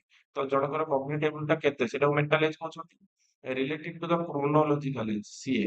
For example, a child with the cognitive ability and average 10 year old ଆମେ 10 year old ବୋଲି ଧରିଲୁ but who was 8 year old ବାକି ସେ 8 year ମାନେ ଜଣଙ୍କର 8 ବର୍ଷ ବୟସ 10 ବର୍ଷର ବୁଦ୍ଧି ଅଛି ତା ପାଖରେ would be considered to be at the mental age and age of 10 ଆମେ କହୁଛନ୍ତି ସେଟାକୁ mental age of 10 however this method is limited as could not be adequately account for difference intellectual ability across the population of children crew ବଢିବ ତା ମାନେ ଯିଏ ଯେମିତି ବଢୁଛି ଆମେ particularly କହିବାନି ସେଇ ବର୍ଷରେ ତାର ସେତିକି ବୁଦ୍ଧି ହେଇଥିବ ତାଠୁ ଅଧିକ ହେଇପାରେ ତାଠୁ କମ ହେଇପାରେ ତାପରେ କଣ ହଉଛି 1912 William Stone a German psychologist introduced the term intelligence quotient IQ ବୋଲି ଗୋଟେ ମାନେ introduce କଲେ ଆଇକ୍ୟୁ କଣ ଅଛି ସେଇ ସେଥିପାଇଁ ସେ କଣ କଲେ ନା 1912 ମସିହାରେ ୱିଲିୟମ ଷ୍ଟୋନ ଗୋଟେ ଆଇକ୍ୟୁ କୋଶ୍ଚେନ ଇଣ୍ଟ୍ରୋଡ୍ୟୁସ କଲେ the ratio mental age to the chronological age and multiplied by the 100 ତାମାନେ ସେ କଣ କଲେ ନା କ୍ରୋନୋଲୋଜିକାଲ ଏଜ ଆଉ ମେଣ୍ଟାଲ ଏଜ କୁ ସେ କଣ କଲେ ଡିଭାଇଡ କରି 100 ମଲ୍ଟିପ୍ଲାଇ କଲେ ଆମର ଆଇକ୍ୟୁ ବାହାରିଯାଏ ତ ତାର ଫର୍ମୁଲା ହଉଛି MA by CA into 100 ମନେ ରଖିଥିବେ MA by CA into 100 ଯୋଉଟାକି ଆମେ କହୁଛନ୍ତି IQ MA by CA into 100 ବୋଲି କହୁଛନ୍ତି ହଁ ତ ସେଇ ତାର ଫର୍ମୁଲା ହଉଛି ଯୋଉଠି ଆମେ ପାଇବା IQ ବୋଲି କିଏ ଦେଇଥିଲେ ନା ୱିଲିୟମ ଷ୍ଟୋନ ଦେଇଥିଲେ ଏଟା ମନେ ରଖିଥିବେ this formula allowed for the comparison of individual intellectual ability regardless of this age ତ ଏଜ ଅନୁସାରେ ଆମେ କେବେ ମେଣ୍ଟାଲ ଏଜ କରିପାରିବାନି ତ ଫର୍ମୁଲା ଦିଆଯାଇଛି MA by CA mental age by chronological age into 100 ମାଧ୍ୟମରେ ଆମେ IQ ଡିରାଇଭ୍ କରିପାରିବା ଗୋଟେ ପିଲାର କେତେ IQ ଅଛି this formula, however, became the less applicable and individual aged, and this as a mental age of older children and adult became the more difficult to measure. ତାମାନେ adult ମାନଙ୍କର ବା older children ମାନଙ୍କର କିପରି ମାପିବା ତ ସେଥିପାଇଁ ଆମକୁ ଏଇ ପ୍ରୋସେସ ଟା ଦିଆଯାଇଥିଲା later in 20th century the work of Louis Terman at the Stanford University contributed the development of reverse version of Binet Simon ତ Binet Simon ର reverse version ଟା ସେ କଣ ଡିରାଇଭ୍ କରିଥିଲେ କିଏ ନା ଲୁଇସ୍ ଟର୍ମେନ୍ ମନେ ରଖିଥିବେ ହଁ ତ test known as the Stanford Binet Intelligence Scale ବୋଲି କୁହାଯାଏ ତ this test became the standard of measuring IQ and emphasized the notion of IQ and continuous and standardized score rather than the ratio of mental age to the chronological age ତାମାନେ chronological age ର ratio ଟାକୁ ସେ କାଢିଥିଲେ ତାପରେ ଆମେ କହୁଛନ୍ତି David Wilson further refined the concept of IQ. ପୁଣି ଆପଣଙ୍କର ଡେଭିଡ୍ କଣ କରିଥିଲେ ନା ଆଇକ୍ୟୁ କନସେପ୍ଟକୁ ରିଫାଇନ୍ କରିଥିଲେ and develop the Wechsler adult intelligence scale in 1950 ରେ ସେ ଗୋଟେ ସ୍କେଲ ଇଣ୍ଟେଲିଜେନ୍ସର ଡିଜାଇନ୍ କରିଥିଲେ। This scale for the children and this scale inappropriate new scoring method। ତ ନ୍ୟୁ ସ୍କୋରିଂ ମେଥଡ ପାଇଁ dividing the IQ into the different subscale and that tested various aspect of intelligence। ତ intelligence ର various aspect କୁ ଏଇ scale ମାଧ୍ୟମରେ ଡେଭିଡଙ୍କର scale ମାଧ୍ୟମରେ ଆମେ କଣ କରିପାରିବା ନା ମେଜର କରିପାରିବା। ତ including ଭର୍ବାଲ କମ୍ପ୍ରେhension, perceptual reasoning, working memory and processing speed। ଗୋଟେ ଲୋକର କେତେ ଶୀଘ୍ର ମନେ ରଖୁଛି, କେତେ ଶୀଘ୍ର ଭର୍ବାଲ ସ୍ପିଚ ଦେଇପାରୁଛି, ତ ଏଇଟାକୁ ମେଜର କରିବା ପାଇଁ ଆମର ଡେଭିଡ୍ ୱିଲସନର ଗୋଟେ ଆଇକ୍ୟୁ ଟେଷ୍ଟ ସେ ରିଫାଇନ୍ କରିଥିଲେ ବା ତାକୁ ଦେଇଥିଲେ। ତାପରେ ଜାଣେ ହାଉ ଇଜ ଆଇକ୍ୟୁ ମେଜର, ଆଇକ୍ୟୁ ଟା କିପରି ମେଜର କରାଯାଏ। ଆମେ ଜାଣିଲେ ଏନ୍ ବାଇ ସି ଇଣ୍ଟୁ 100 ଏଟା ଗୋଟେ ବେସିକ ଫର୍ମୁଲା। ତ ଏଠି କଣ କହିଛନ୍ତି ନା ତ ଷ୍ଟାନଫୋର୍ଡ ବିନେଟ୍ ଇଣ୍ଟେଲିଜେନ୍ସ ସ୍କେଲ ମାଧ୍ୟମରେ ଆମେ ଡିରାଇଭ୍ କରିପାରିବା। ନହେଲେ ଆମେ ୱେସଲର ଇଣ୍ଟେଲିଜେନ୍ସ ସ୍କେଲ ଅଫ ଚିଲଡ୍ରେନ୍ ଯୋଉଟା କି ଏଇଠି କୁହାଗଲା, ଏଇ ଟିକେ ଆଗରୁ ମୁଁ କହିଲି, ଏଇ ମାଧ୍ୟମରେ ଆପଣ ମେଜର କରିପାରିବେ। ତାପରେ କହୁଛି ୱେସଲର ଆଡଲ୍ଟ ଇଣ୍ଟେଲିଜେନ୍ସ ସ୍କେଲ ଗୋଟେ ଦେଇଛନ୍ତି, ସେ ମାଧ୍ୟମରେ ବି ମେଜର କରିହବ। ଆଉ ଗୋଟେ ହଉଛି ରାଭେନ ପ୍ରୋଗ୍ରେସିଭ ମ୍ୟାଟ୍ରିକ୍ସ ମାଧ୍ୟମରେ ବି ଆମେ ମେଜର କରିପାରିବା। ତ କନସେପ୍ଟ ପଚାରିଛି ଏଇ ମାଧ୍ୟମରେ ଆମେ ମେଜର କରିପାରିବା। ତାପରେ the score obtained in this test represent the individual relatively standing in comparison of this general population। ତ ମାନେ population ଅଣ୍ଡରରେ କାହାର କେତେ ଆଇକ୍ୟୁ ଆମେ ସେଟାକୁ ମେଜର କରିପାରିବା। ଯେମିତି କି ଆମେ କହୁଛନ୍ତି the average IQ score is typically set at 100, ଆମେ average ଟା ନଉଛନ୍ତି 100 ବୋଲି। with a standard deviation of 15। This means that the approximately 68% of population will score between 85 to 115, where the score outside of the range represents the deviation for the average। ତାମାନେ ଆମେ କହୁଛନ୍ତି ଗୋଟେ ଯଦି ଆମେ ଏଠି କଣ କହୁଛନ୍ତି ଆଇକ୍ୟୁ ଟାକୁ ଏଭରେଜ ନଉଛନ୍ତି 100, ତ ଷ୍ଟାଣ୍ଡାର୍ଡ ଡେଭିଏସନ ହିସାବରେ ଆମେ ଗୋଟେ ଲୋକର 15 ନଉଛନ୍ତି, ସେଇ ହିସାବରେ ଆମେ ଜାଣିଛନ୍ତି ଯେ ଗୋଟେ ହଉଛି 15ରୁ 15 ମାନେ 100ରୁ 15 କମିପାରେ କିମ୍ବା 100ରୁ 15 ବଢିପାରେ। ତ ସେଇ ଅନୁସାରେ ଆମେ କହୁଛନ୍ତି ଯେ ଏଟା ହଉଛି କଣ ନା ଲୋକଙ୍କର ଆଇକ୍ୟୁ ସ୍କୋର ଏଇଭଳିଆ ହେଇଥାଏ। ତ theoretical foundation of IQ ଆମେ ଜାଣିବା। The IQ test are generally based on the assumption of the intelligence underlying the measurement of trait and that relatively stable across the time of predictable individual's ability perform an academic, professional and social context। ତାମାନେ ଗୋଟେ ଲୋକର IQ ଟା ବା intelligence ଟା କଣ କରେ ନା ତାର ଲେବୁଲ ଅନୁସାରେ ଚାଲିଥାଏ। ତ ଇଣ୍ଡିଭିଜୁଆଲ ଏବିଲିଟି କୁ ବୁଝେଇଥାଏ, ଏକାଡେମିକ କୁ ବୁଝେଇଥାଏ, ପ୍ରଫେସନାଲ କୁ ବୁଝେଇଥାଏ, ଆଉ ସାମାଜିକରଣ ପ୍ରକ୍ରିୟାକୁ ବୁଝେଇଥାଏ। ତ ସେଠି ଆମେ କଣ କରୁଛନ୍ତି ନା ଆମେ ଜାଣିଛନ୍ତି ସ୍ପିୟରମ୍ୟାନ ଟୁ ଫ୍ୟାକ୍ଟର ଥିଓରି ବି ଅଛି, ଆମେ ସେ ଟିକେ ଆଗରୁ ପଢିକି ଆସିଲେ। ଥ୍ରଷ୍ଟନର ପ୍ରାଇମେରୀ ମେଣ୍ଟାଲ ଏବିଲିଟି ପଢିକି ଆସିଲେ ପ୍ରିଭିୟସଲି, ସେଠି ଦେଖିନେବେ। ଷ୍ଟର୍ନବର୍ଗର ଡାୟାଲଜି ଥିଓରି ଆମେ ଯୋଉ କହୁଛନ୍ତି ସେଠି ପଢିଥିଲେ। Gardner multiple intelligence theory and fluid and crystal theory ମାଧ୍ୟମରେ ଆମେ ଜାଣିଛନ୍ତି ଯେ ଏଇ ପ୍ରକାର ଇଣ୍ଟେଲିଜେନ୍ସ ବା ଆଇକ୍ୟୁ ଅଛି। ତାପରେ ଇଣ୍ଟରପ୍ରିଟିଂ ଦ ଆଇକ୍ୟୁ ସ୍କୋର ଆମେ କେମିତି ଇଣ୍ଟରପ୍ରିଟ କରିବା ନା IQ score provide the standardise measure of an individual intellectual ability. ତ ଗୋଟେ ଇଣ୍ଡିଭିଜୁଆଲ ଇଣ୍ଟେଲେକ୍ଚୁଆଲ ଏବିଲିଟିର ଆଇକ୍ୟୁଟାକୁ ଆମେ ବୁଝୁଛନ୍ତି and comparison to the general population. ତ ଜେନେରାଲ ପପୁଲେସନ ଅନୁସାରେ ଆମେ କମ୍ପାରିଜନ କରନ୍ତି। ତ understanding the interpretation of IQ score is କି ୟୁଜିଂ ଦ ଇଫେକ୍ଟିଭଲି କଣ ନା ଆଭରେଜ, ଆମେ କହୁଛନ୍ତି ଆଭରେଜ ଅଫ ଆଇକ୍ୟୁ। ତ ଆଭରେଜ ଅଫ ଆଇକ୍ୟୁ ମାନେ କଣ, ଗୋଟେ ଆମେ ସ୍କୋର ନଉଛନ୍ତି ଧର 50 ନା 100 is considered the average। 100 ଟାକୁ ଆମେ average ନଉଛନ୍ତି with the most people approximately 68% of people scoring within the standard deviation ଆମେ ଯୋଉ କହିଲେ, ଯୋଉଟା କି ଆମେ ଏବେ ଟିକେ ପୂର୍ବରୁ କହିଲେ 15 ବଢିପାରେ, 100 ଟା average ନେଲେ 15 ବଢିପାରେ ନା 15 କମିପାରେ। ତ 15 ବଢିଲେ average ରୁ 100 ରୁ 15 ବଢିଲେ 115 ହବ, ଆଉ କମିଗଲେ 100 ନା 85 ବା 85 ହଉଛି। ଏଟାକୁ ଆମେ average ନଉଛୁ। ତାପରେ ବିଲୋ ଆଭରେଜ ମାନେ କଣ, ଯଦି ସେ 85 ରୁ କମିଗଲା 70 ହେଇଗଲା, ତାମାନେ ଆମେ କହୁଛନ୍ତି ସେଟା ବିଲୋ ଆଭରେଜ। ଆଉ ଏଭବ ଆଭରେଜ ମାନେ ଆମର 115 ରୁ ଅଧିକ ହେଇଗଲା, ମାନେ କଣ ନା 130। ତାମାନେ ଆମେ କହୁଛନ୍ତି ସମାଜରେ ଲୋକ 85 ରୁ 115 ଭିତରେ ଲୋକ ଆଭରେଜ ରହୁଛନ୍ତି ଯେ ମାନେ ଆମେ ଇଣ୍ଟେଲିଜେନ୍ସ ବୋଲି ବା ଆଇକ୍ୟୁ ଲେବୁଲ ଏତିକି ରୁହେ ବୋଲି ଆମେ କହୁଛନ୍ତି। ତ ଏଭବ ଆଭରେଜ ହେଲେ 115 ରୁ ଅଧିକ ହେଇଯିବ, ଆଉ ବିଲୋ ଆଭରେଜ ହେଲେ 85 ରୁ କମିଯିବ। ଆଉ ଗିଫ୍ଟେଡ ହେଲେ ଯୋଉଟା କି ଆମେ କହୁଛନ୍ତି 130 ରୁ ଅଧିକ, ଯୋଉମାନେ ଗିଫ୍ଟେଡ ବହୁତ ଟ୍ୟାଲେଣ୍ଟେଡ ଆମେ ସେଇଟା କହୁଛୁ। ତାପରେ ଇଣ୍ଟେଲେକ୍ଚୁଆଲ ଡିଜାବିଲିଟି କଣ, ଯାହାର 70 ରୁ ବିଲୋ ଆଇକ୍ୟୁ ଥାଏ, ତ ସିଏ ହଉଛନ୍ତି କଣ ଇଣ୍ଟେଲେକ୍ଚୁଆଲ ଡିଜାବିଲିଟି। ସେମାନେ ଇଣ୍ଟେଲେକ୍ଚୁଆଲି ପର୍ସନ୍ ହୁଅନ୍ତି ସବୁବେଳେ କୌଣସି ଭୁଲ କରି ବସନ୍ତି। କୌଣସି ଇଣ୍ଟେଲିଜେନ୍ସ ଲଗେଇ ପାରନ୍ତିନି ହେଲା ଡେଲି ଲାଇଫରେ। ତ ସେମାନଙ୍କୁ କୁହନ୍ତି ଆମେ କଣ ନା ଆମେ ଇଣ୍ଟେଲେକ୍ଚୁଆଲ ଡିସାବିଲିଟି ବୋଲି କୁହନ୍ତି। ତାଙ୍କର ଆଇକ୍ୟୁ ଲେଭେଲ ବହୁତ ହି କମ ଥାଏ 70 ରୁ କମ। ତାପରେ ଜାଣିବା limitation and criticism of IQ. ତ ଆଇକ୍ୟୁରେ କଣ ଆମେ କହୁଛନ୍ତି କଲଚରାଲ ବାୟସ କଣ ନା many argue that IQ test is men favour individual from the certain culture and socio economic background. କ୍ଷେତ୍ରରେ ବିଭିନ୍ନ ପ୍ରକାର କଲଚର ଅଛି, ସେଠିକାର ଲୋକ ଅଛନ୍ତି, ତାଙ୍କ ହାତରେ ଆଇକ୍ୟୁ ଡିଫରେଣ୍ଟ ଦେଖାଯାଏ। ନେରୋ ଡେଫିନେସନ ଅଫ ଇଣ୍ଟେଲିଜେନ୍ସ ତ ଆମର ଯୋଉ ଗାର୍ଡନର ମଲ୍ଟିପୁଲ ଥିଓରି ହଉ ବା ବିଭିନ୍ନ ଥିଓରି ଦିଆଯାଇଛି ସେଠି ନେରୋ କନସେପ୍ଟ ଆହୁରି ଫାଷ୍ଟ ହେଇପାରିଥାନ୍ତା। ତାପରେ ମିକ୍ସଡ ମାଇଣ୍ଡନେସ ବିଭିନ୍ନ ପ୍ରକାର ଆଇକ୍ୟୁ ଥିଓରି ଦେଇଛନ୍ତି, ତାଙ୍କର ମିକ୍ସଡ ମାଇଣ୍ଡ ହେଇଯାଇଛି। ତ କାହା ଆଇକ୍ୟୁ ଥିଓରି ଅନୁସାରେ ଆମେ ମେଜର କରିପାରିବା। ତାପରେ ଇମ୍ପାକ୍ଟ ଅଫ ଏକ୍ସଟର୍ନାଲ ଫ୍ୟାକ୍ଟର ବହୁତ ପ୍ରକାର ଏକ୍ସଟର୍ନାଲ ଫ୍ୟାକ୍ଟର ପଡିବ ଅଛି।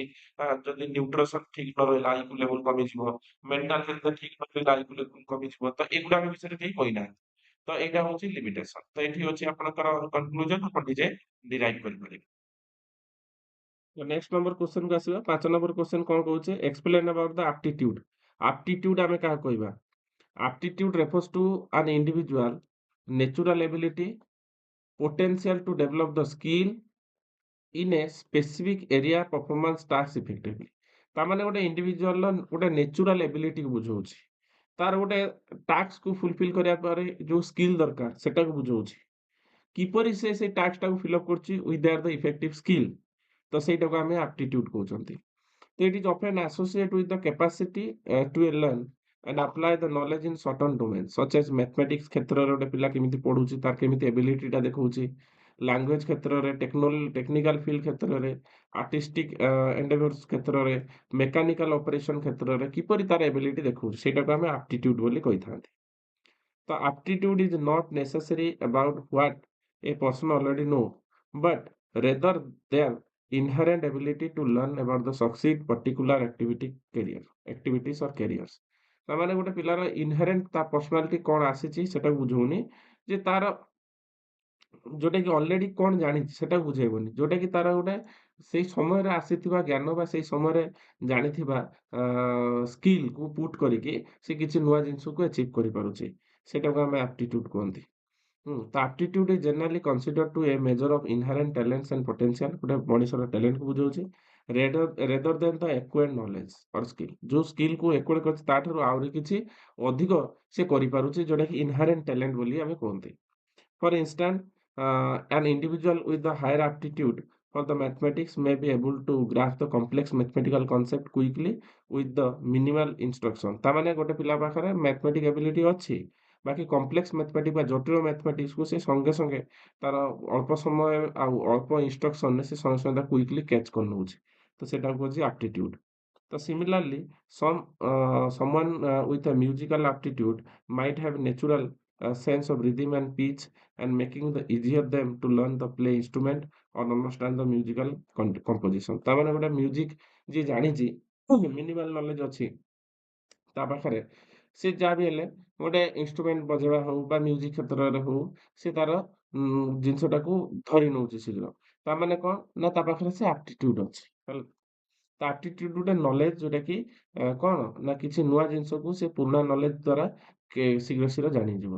ତ aptitude tests which are designed to assess the natural talents or potential abilities are commonly used in education, professional, career counseling context। ଏଇ ସବୁ ଜାଗାରେ ଆପଣଙ୍କର aptitude ଆସିଥାଏ, ଏଜୁକେସନାଲ କ୍ଷେତ୍ରରେ ହଉ, ନିଜର ପ୍ରଫେସନାଲ କ୍ଷେତ୍ରରେ ହଉ, କ୍ୟାରିୟର କ୍ଷେତ୍ରରେ ହଉ, ଏଇ ସବୁ ଆସିଥାଏ।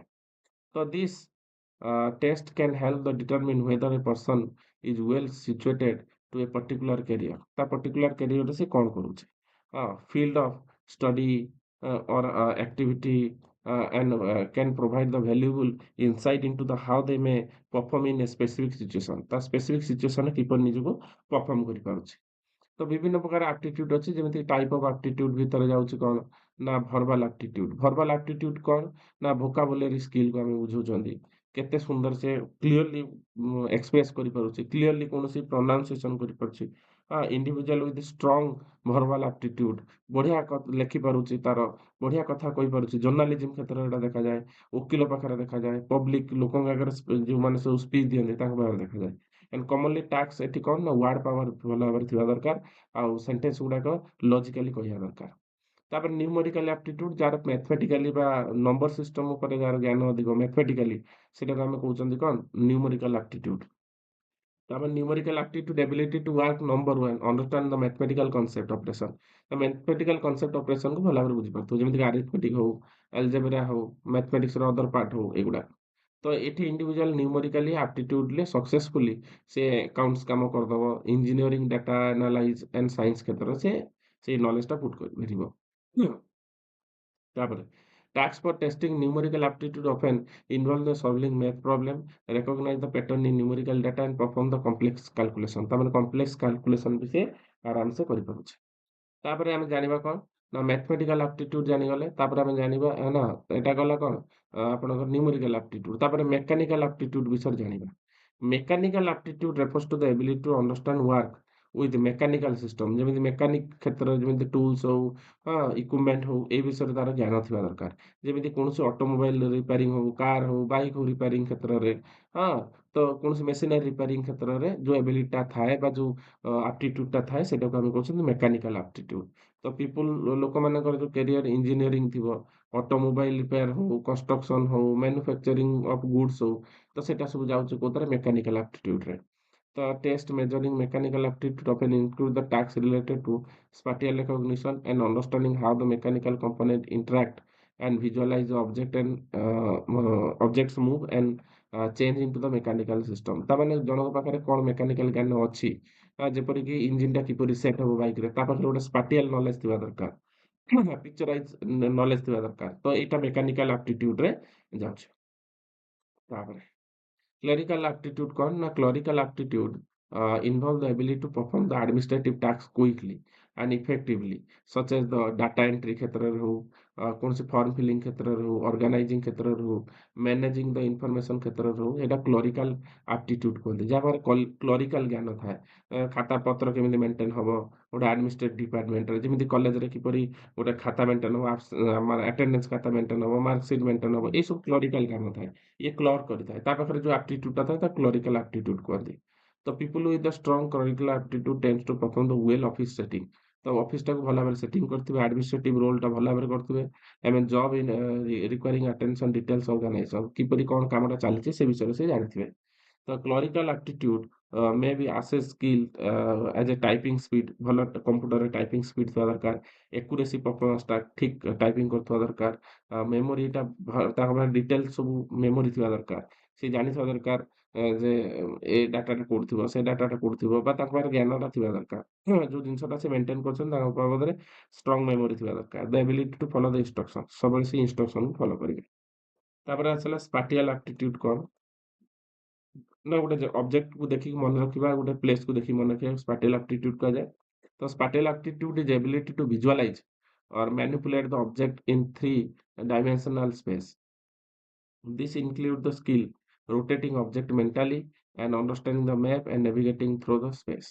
ତାମାନେ ଏ ଜିନିଷଟାକୁ କଣ କରିବା ଦରକାର ତ ମେଣ୍ଟାଲି ରଖିଥିବେ ତାକୁ ବୁଝିଥିବେ ସେ ମ୍ୟାପଟା କଣ ଆଉ ତାକୁ ପରିଚାଳିତ କରିପାରୁଥିବେ। This type aptitude critically field such as architecture ଯୋଉମାନେ ଆର୍କିଟେକ୍ଟ କରନ୍ତି ଘର ବିଲ୍ଡିଂ ସବୁ ଆର୍କିଟେକ୍ଟ କରନ୍ତି ଇଞ୍ଜିନିୟର କ୍ଷେତ୍ରରେ ହଉ ଆର୍ଟ ଆଣ୍ଡ ଡିଜାଇନ କ୍ଷେତ୍ରରେ ଯୋଉଟା ଆମେ କଳା ଆମେ କହୁଛନ୍ତି ଆଉ ବିଭିନ୍ନ ଡିଜାଇନ କ୍ଷେତ୍ରରେ ଆପଣଙ୍କ ସ୍ପାଟିଆଲ ଆପ୍ଟିଟ୍ୟୁଡ ଅଛି। ତାପରେ ଆମେ ଜାଣିବା କଣ spatial aptitude test may be requiring the individual solve the puzzles mentally rotate shape and imagine how object fit together କିପରି ଅବଜେକ୍ଟ ଗୁଡାକ ଫିଟ୍ ହଉଛି ଆମେ ଗଲେ ତାପରେ ହଉଛି ଆର୍ଟିଷ୍ଟିକ ଆପ୍ଟିଟ୍ୟୁଡ ଆର୍ଟିଷ୍ଟିକ ଆପ୍ଟିଟ୍ୟୁଡ କଣ ନା artistic ଆପ୍ଟିଟ୍ୟୁଡ refers to an individual ability to express themselves and creatively through the visual art ଆମର ବିଭିନ୍ନ ପ୍ରକାର visual art ହଉଛି କିଏ ଭଲ ଆର୍ଟ କରିପାରୁଛି music art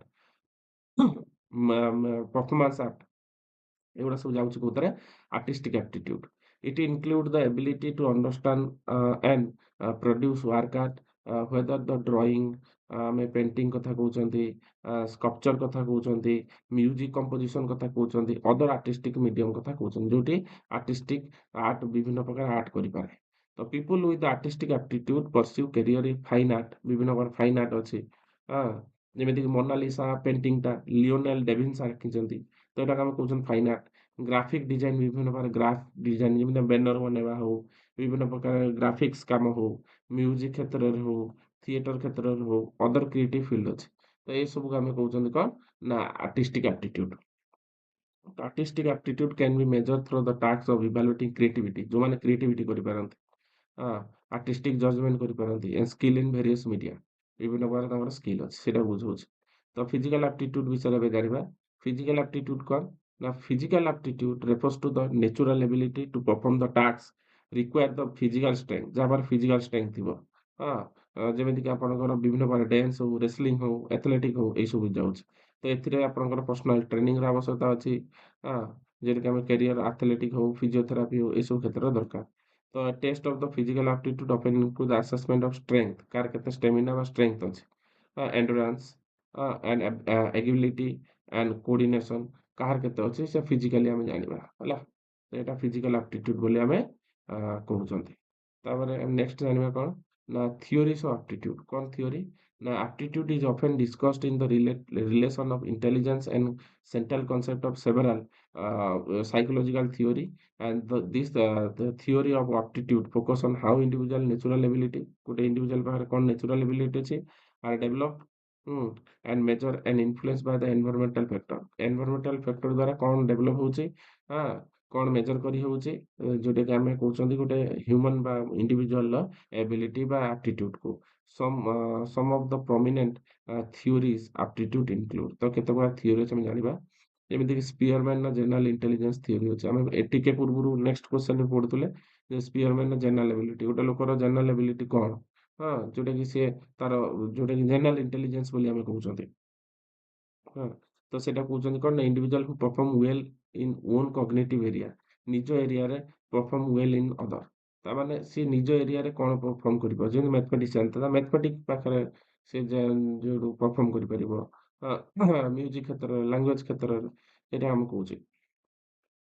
May be reflect that overall intellectual capacity ଆମେ ବୁଝାଉଛନ୍ତି ତ Spearman theory suggest that high aptitude in any area indicated the overall cognitive ability and people who excel in the one aptitude area may be also general ability and learn and succeed in the other area ତାମାନେ ଯାହା ପାଖରେ general ability ଥିବା ଦରକାର ସମସ୍ତ ପାଖରେ ତାପରେ ଆଉ ଗୋଟେ ଏବିଲିଟିକୁ ସେ ମୁଭ୍ କରିପାରିବ ବେସିକ୍ ଜେନେରାଲ ଏବିଲିଟି ବା ଇଣ୍ଟେଲିଜେନ୍ସଟା ଥିବା ଦରକାର ତାପରେ ଆମେ ଆସିବା କଣ କ୍ୟାଟେଲ ହର୍ନ କ୍ୟାରୋଲ ଥିଓରି କଣ କହୁଛି Now, this theory developed by the Ramon Cattell, John Horn, and John Carroll.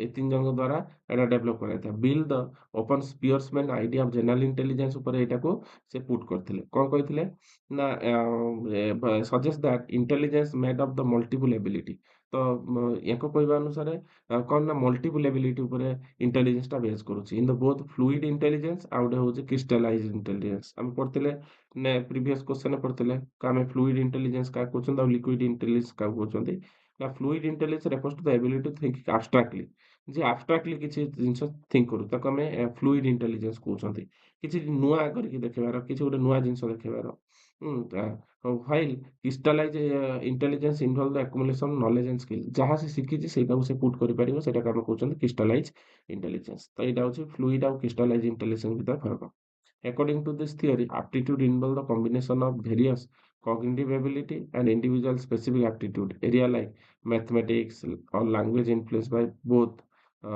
fluid and crystallized intelligence ଉପରେ ଏଟା depend କରୁଛି ତାପରେ multiple intelligence theory ଗାର୍ଡନରଙ୍କର multiple intelligence theory କଣ ତ Howard ଗାର୍ଡନର୍ସ theory of multiple intelligence proposes that individual possesses a variety of different type of intelligence ତ variety of different type of intelligence ଥାଏ Howard Gardner କହିଛନ୍ତି each corresponding to a specific domain set of skill ତ ସମସ୍ତ ପାଖରେ ଗୋଟେ specific domain set of skill ଅଛି ତ Gardner identify that 8 intelligence ସମସ୍ତ ପାଖରେ 8 ଇଣ୍ଟେଲିଜେନ୍ସ ଅଛି ଗୋଟେ ଅଛି ଲିଙ୍ଗୁଇଷ୍ଟିକ ଆମେ ପଢିଥିଲେ ପ୍ରିଭିୟସ୍ କ୍ଲାସରେ ଲଜିକାଲ ମ୍ୟାଥମେଟିକାଲ ସ୍କିଲ୍ ବି ସମସ୍ତ ପାଖରେ ଥାଏ ଲିଙ୍ଗୁଇଷ୍ଟିକ ମାନେ ଯାହା ପାଖରେ ଭାଷା ତତ୍ତ୍ୱ ଜ୍ଞାନ ଥିବ ଯେମିତି ଆମ ସାହିତ୍ୟିକ ହଉ ସେମାନଙ୍କ ପାଖରେ କଣ ଭାଷା ଭିତ୍ତିକ ଜ୍ଞାନ ଅଛି ଲଜିକାଲ ମ୍ୟାଥମେଟିକାଲ ଗୋଟେ ମ୍ୟାଥମେଟିସିଆନ ପାଖରେ ଥିବ ଗୋଟେ ଆମେ କଣ କହୁଛନ୍ତି ଗୋଟେ ଲଜିସିଆନ ପାଖରେ ଥିବ ତାପରେ ସ୍ପାଇଟାଲ ଯୋଉ ସ୍ଥାନ ବିବରଣୀ ଗୋଟେ ଆର୍କିଟେକ୍ଚର ପାଖରେ ଜ୍ଞାନ ଥିବ ମ୍ୟୁଜିକାଲ ଗୋଟେ ମ୍ୟୁଜିସିଆନ ପାଖରେ ଥିବ ବଡିଲି କାନେସ୍ଥେଟିକ୍ ଯେମିତି ଆମେ ଜିମ୍ନାଷ୍ଟିକ ହଉ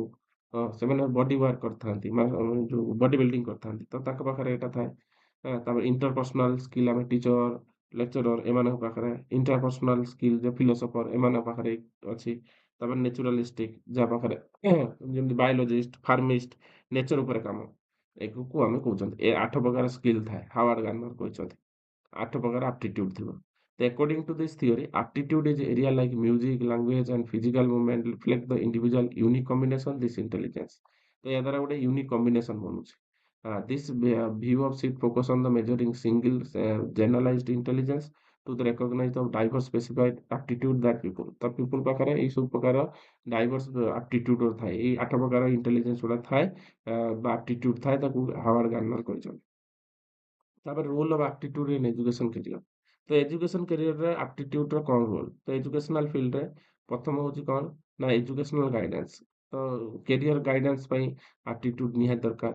ପର୍ସନାଲାଇଜ ଲର୍ଣ୍ଣିଂ ପାଇଁ ଆପ୍ଟିଟ୍ୟୁଡ ନିହାତି ଦରକାର। ଷ୍ଟୁଡେଣ୍ଟ ପର୍ସନାଲ ଲର୍ଣ୍ଣିଂ ପାଇଁ ଏଟା ଏଜୁକେସନାଲ ଫ୍ୟାକ୍ଟର। କ୍ୟାରିୟର ଡେଭଲପମେଣ୍ଟ କ୍ଷେତ୍ରରେ ଜବ୍ ମ୍ୟାଚିଂ ପାଇଁ ତ ଯାହା ପାଖରେ ଆପ୍ଟିଟ୍ୟୁଡ ଭଲ ସେ ଭଲ ଜବ୍ କରିପାରେ ତାର ଯୋଉ ଫିଲ୍ଡରେ ଆପ୍ଟିଟ୍ୟୁଡଟା ଭଲ ଅଛି ତ ସେଇ ଫିଲ୍ଡରେ ସେ ଜବ୍ କରିବା ଦରକାର। ଏମ୍ପ୍ଲୟି ଟ୍ରେନିଂ ପାଇଁ ବି ଆପ୍ଟିଟ୍ୟୁଡ ନିହାତି ଆବଶ୍ୟକ। କିପରି ଟ୍ରେନିଂ ଦେବେ? ଆପ୍ଟିଟ୍ୟୁଡ ଟେଷ୍ଟିଂ ପାଇଁ କ'ଣ କରିବା ଦରକାର ନା aptitude test are specifically design to measure the individual potential and natural ability to various domain. ତାମାନେ ଗୋଟେ ମଣିଷର କ'ଣ କୋଉ କ୍ଷେତ୍ରରେ ତାର କ'ଣ ଏବିଲିଟି ଅଛି ତାକୁ ଜାଣିବା ପାଇଁ ଆମେ ଆପ୍ଟିଟ୍ୟୁଡ ଟେଷ୍ଟ କରନ୍ତି।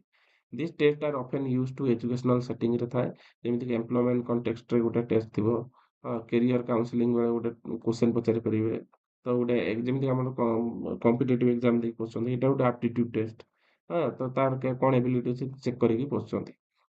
ତାପରେ ହେଉଛି counselling career counselling to help guide to decision regarding the academic placement career selection ଆମେ କହୁଛନ୍ତି ଆଣ୍ଡ ଜବ୍ ହାୟରିଂ ଏଇସବୁ କ୍ଷେତ୍ରରେ ଆମର ଆପ୍ଟିଟ୍ୟୁଡ ଟେଷ୍ଟ ହୋଇଥାଏ। Some of the common type of aptitude test ଆମେ କହୁଛନ୍ତି general aptitude test by battery କ'ଣ ନା used by the US Employment Service GATB measure a range of aptitude include the verbal, numerical and spatial and clerical ability।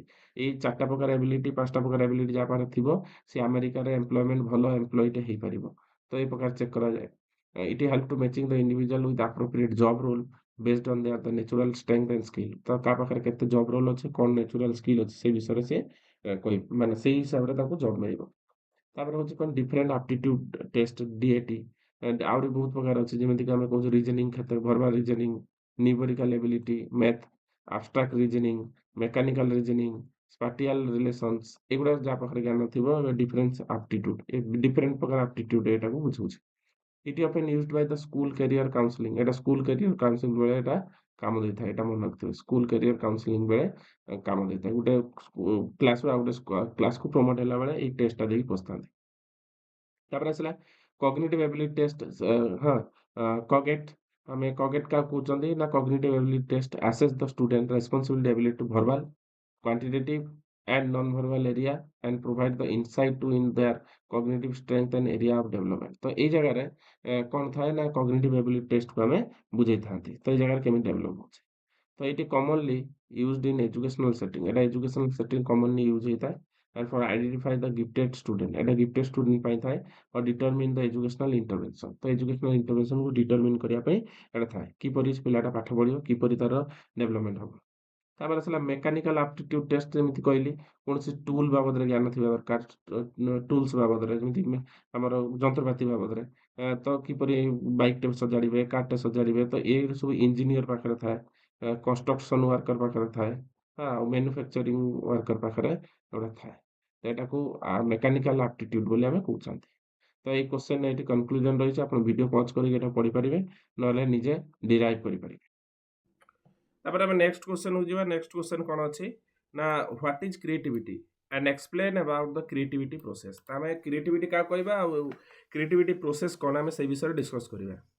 ତ creativity is the ability to generate the new ideas concept solution that are original innovative useful.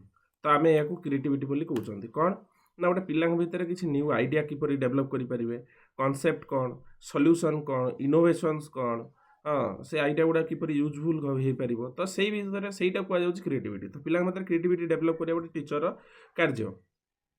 ତ ଏଇଠି involve the thinking outside conventional boundaries and finding the novel way of approach the problem. ତ ଆପଣଙ୍କର ଯେଉଁ problem ରହୁଛି ତ ଗୋଟେ ପିଲା ତାକୁ କ'ଣ କରିପାରିବ ନା ନୋବେଲ ୱେରେ ତାକୁ ସଲ୍ଭ କରିବ ସେଇ ପ୍ରୋବ୍ଲେମ୍ ହଉ ଟାସ୍କ ହଉ ଆର୍ଟିଷ୍ଟିକ୍ ଏକ୍ସପ୍ରେସନ୍ ହଉ ଏଗୁଡ଼ା ସବୁ।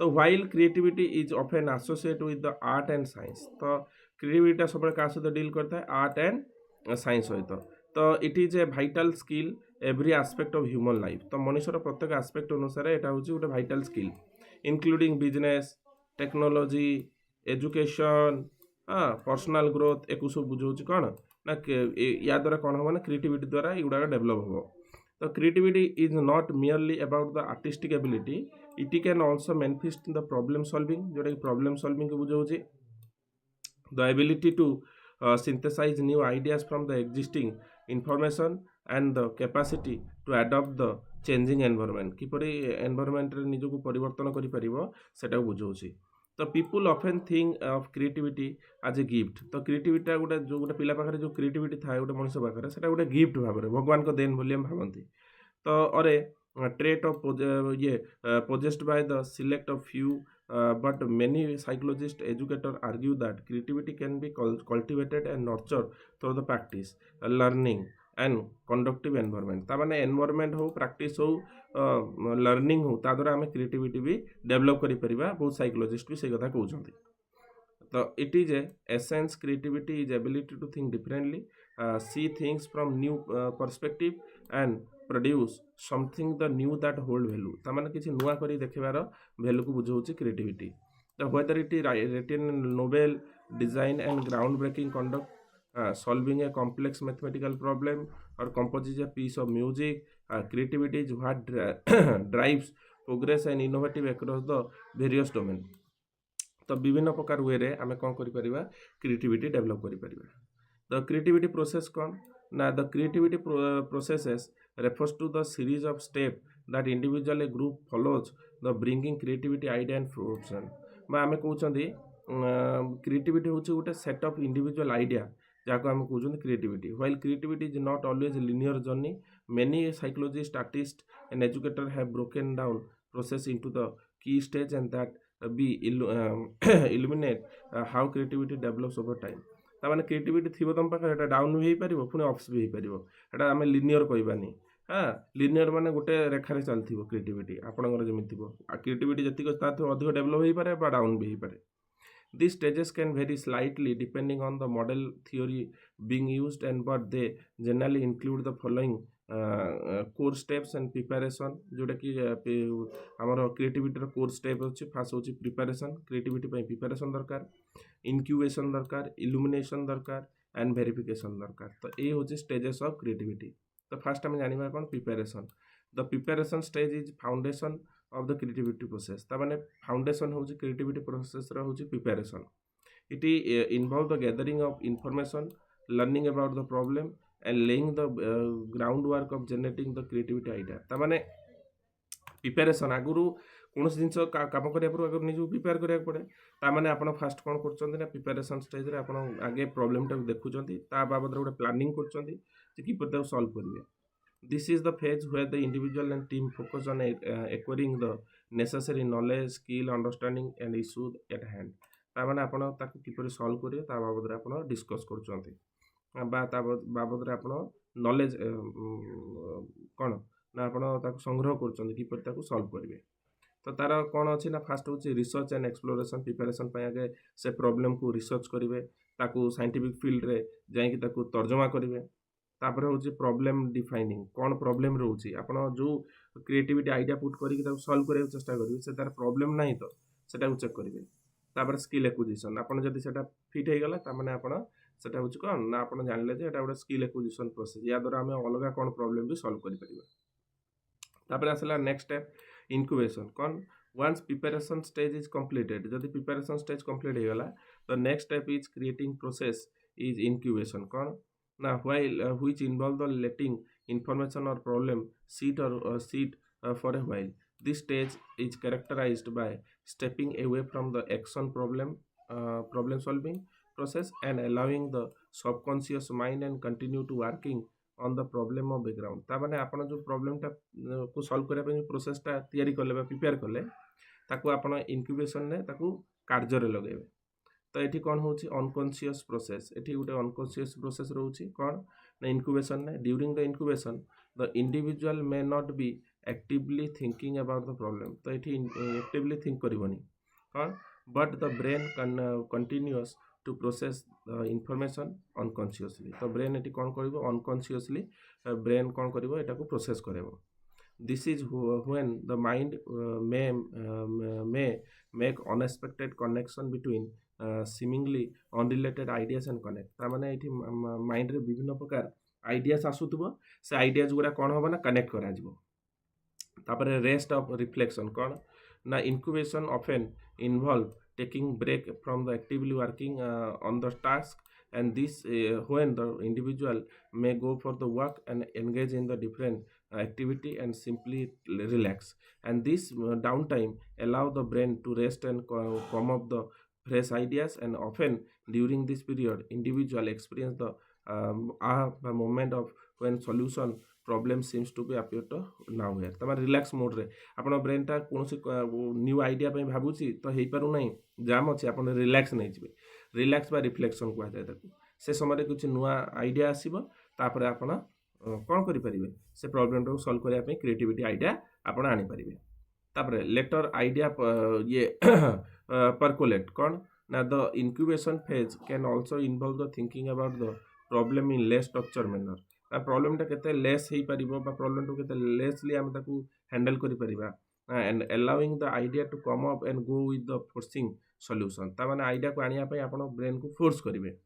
This is the critical phase because creativity often thrives and in environments and where the pressure is reduced and mind is free to explore. ता माने ए जगह रे प्रेशर को आपण कोन करिवे रिड्यूस करिवे और माइंड को एक्सप्लोर करिया पे बाध्य करिवे. तो एटा होची लेटिंग आइडियाज एंड ये परकोलेट. ता माने हमें जानछंती कोन ना एटा होची कोन गोटे वे ऑफ क्रिएटिविटी थिंकिंग. ता माने आपण ई प्रोसेस रे जो स्टेप रे जाउछन ता माने आपण क्रिएटिविटी थिंकिंग करि परिबे. हला तापर कौन होची इल्यूमिनेशन कौन आम ए विषय जानिबा. तो illumination stage sometimes refer to as the eureka moment in when the solution to be problem and create idea come to light, and this is often seen as the point of insight and where everything fall into the place and individual has clear understanding how to move forward the idea and solution. ता माने ए गोटे illumination stage जोठी दीटा preparation stage आपण incubation stage पार हला परे ए stage रे आपण कोन करिवे ना आपण ए स्टेज रे लाइटली आइडिया टा creative idea to come into the light. ता माने आपण ऑलरेडी रिसर्च करि साइलेनी प्रिपेयर कर साइलेनी प्रॉब्लम टा केमे सॉल्व करिवे जानि साइलेनी आपण माइंड रे विभिन्न बार क्रिएटिविटी आइडिया अछि. तो ए जगह रे कोन करिवे आपण सेही जो प्रॉब्लम रिलेटेड पई आपण पॉइंट ऑफ इनसाइट रे आपण कोन करूचंती ना गोटा ता भीतर गोटा आइडिया को एठी पुट करूचंती. इंडिविजुअल क्लियरली जानि सारची जे एठी को आइडियाटा लगेले हमकु सॉल्यूशनटा मिलिबो ताकू सॉल्यूशन एबे जणा सइलानी ए इल्यूमिनेशन टाइम रे. ता माने तार मेनी आइडिया रो गोटा आइडिया पुट करि परिबो. मोमेंट ऑफ इनसाइट कोन ना the illumination phase often characterized by the instant of clarity and understanding. ता माने क्लैरिटी आसी गला जे आपण किपरि प्रॉब्लमटा सॉल्व करिवे. This individual may sudden see the solution of problem and recognize new idea that previously eluded them. ता माने जो previously idea टा काम करनी ताको काटी देला परे जो idea टा फिट खाइला सेटा को हमें आनी की एठी पुट करबा. ता माने हमें क्लियर अंडरस्टैंड हे छि. क्रिएटिव स्पार्क माने कोन this moment inside the feel like sudden burst energy and excitement. ता माने आपण बहुत समय ला गोटे काम करूथुवे थॉमस अल्वा एडिसन बहुत थर बल्ब इन्वेंशन रे जो हमें फिलामेंट बल्ब इन्वेंशन बहुत थर फेल मारिछन. तो जिते से सक्सेस होते भर इल्यूमिनेशन स्टेज रे गोटे उद्दीपना जाग रही है मुझे सक्सेस हो गई गला बहुत समय ट्राए करूँ. तो सही जो स्टेजटा कहूँ इल्यूमिनेशन तादर ये पॉइंटा कहूँ कौन क्रिएटिव स्पार्क. आप पाखे गोटे स्पार्क जमी जली उठे से भाया हम आप मनटा से भाया हम आप एक्साइटमेंटा से भाया हम. तापर inspiring sometimes illumination can come with the result of explore new ideas experience ideas and perspectives. ताମାନେ एई जगह नुआ आइडिया नुआ पर्सपेक्टिव आसिला फल तो ये कौन होची ना इंस्पायरिंग हे होचंती लोक हला. तापर होची वेरिफिकेशन बा एलाबोरेशन. एई जगह कौन होची हम बुझिबा. तो वंस आइडिया और solution has been illuminated the final stage of creativity process involving the verification और एलाबोरेशन. तो एई जगह कौन वेरिफिकेशन और एलाबोरेशन हो. This stage is focused on the refined of testing idea and to ensure its viability and effectiveness ta kete achi ei jaga re. It is a phase of where the creativity concept is solidified and made tangible. ta mane ei jaga re kon hochi ta creativity idea ta कार्य रे लागि परुची. तापर जानिबा testing and evaluation कौन ना in the verification stage the individual or group tests that creativity idea to determine if it work as intended तार माने जगह ये कार्यटा जो आम क्रिएटिविटी आइडियाटा पुट कले से प्रोब्लेम सेटा ठीक भाव में सेट है कि नहीं ये जगह आम जाना साइंटिस्ट हूँ बा आप डॉक्टर हूँ कौन मेडिसिन प्रोडक्ट बा इन्वेंट करूँ ये क्षेत्र हो तो सेटा से जगह कार्य लगुच ना टेस्ट पे आम दौरान आम कौन करूँ एलाबोरेट कर वेरिफिकेशन कर तो रिफाइनमेंट एंड इम्प्रूवमेंट तार कौन था this stage is crucial for transformation initial creativity idea into the some functional polish और इफेक्टिव तार ये आइडियाटा पुट कला आम क्लारिफाई रिफाइन कर दौरान यहाँ केते सठिक भाव में कार्य करुँच रियलाइजिंग एंड इम्प्लीमेशन कौन ना this verification phase often lead to the final creation solution तार माने फाइनल रिजल्ट दब फाइनल इनपुट दौची तार माने यहाँ हूँ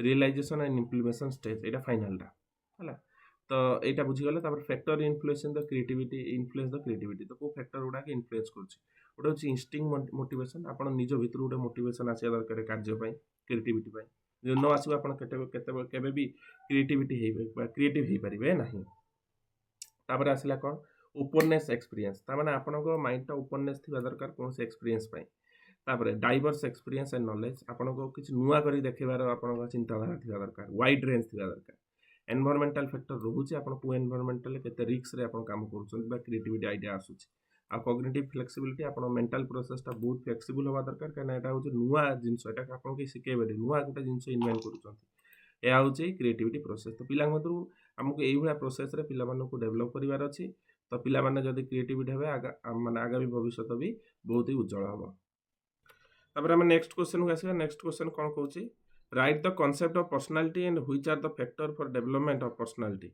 and discuss the different type of personality तो personality हम क्या कहबा और तार फैक्टर कौन और तार डिफरेंट टाइप्स कौन हमें से विषय जानिबा पर्सनालिटी कौन ना personality refers to the unique and relatively stable pattern of thought feeling behaviour trait and distinguish the individual from other तार माने गोटे पर्सनालिटी गोटे लोकर जो पर्सनालिटी अच्छे ता चिंताधारा को बुझाए ता फीलिंग को बुझाए ता बिहेवियर को बुझाए एटा सब तांकर पर्सनालिटी माने तो सब पर्सन को पर्सन भेरी करे तो ता थॉट फीलिंग बिहेवियर ये सब को आम कहते गोटे जनकर पर्सनालिटी है तो it is the characteristics way in which a person response to the world and interact with other तार किपरि से निज को अलग लोक रेस्पॉन्ड करुच्चे और किपरि अलग जन सहित इंटरैक्ट करुच्चे सेटा को पर्सनालिटी कहते तो personality encompasses various aspect of individual including temperament belief attitude and habit तो गोटे लोकर कौन टेम्परामेंट रोचे चिंताधारा ता टेम्परामेंट बिलीफ तार क्या से विश्वास करुचे एटीट्यूड कौन रोचे हैबिट्स तार अभ्यस्त कौन